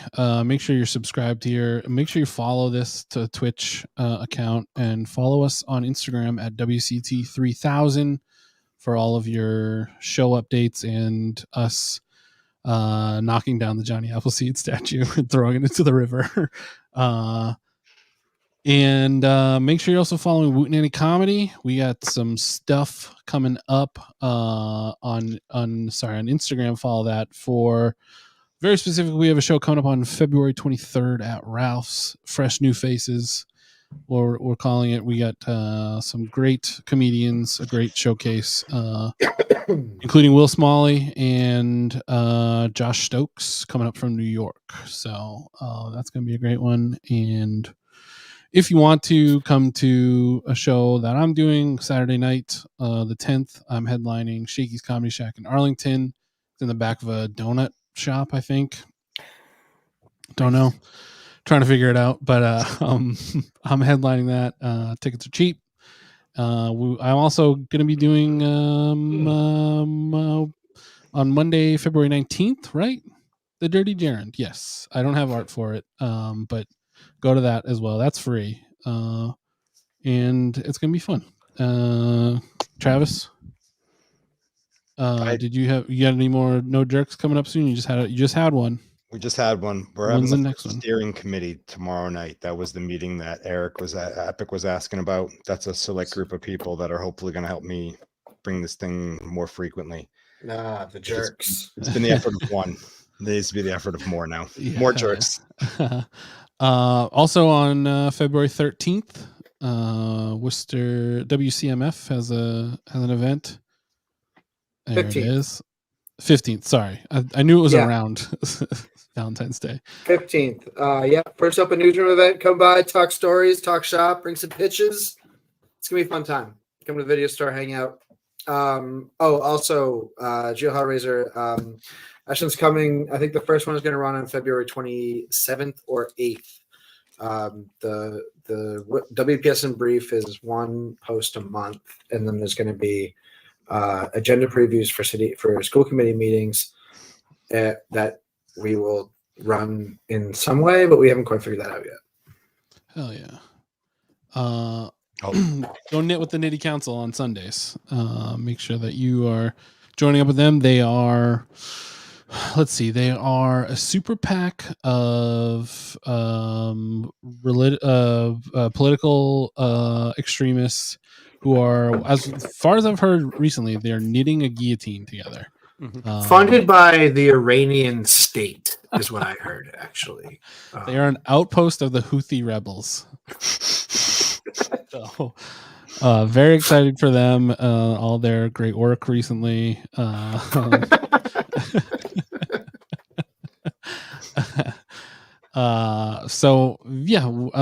We'll be here not this Thursday because there's no school committee meeting this week, but maybe we'll have something fun. I don't know. We'll try and put something together, but we'll definitely be here on Tuesday for another soul-crushing endeavor. So once again, thank you guys for hanging out with us tonight. We love you so much, and we will see you next Tuesday. Have a great week. Bye.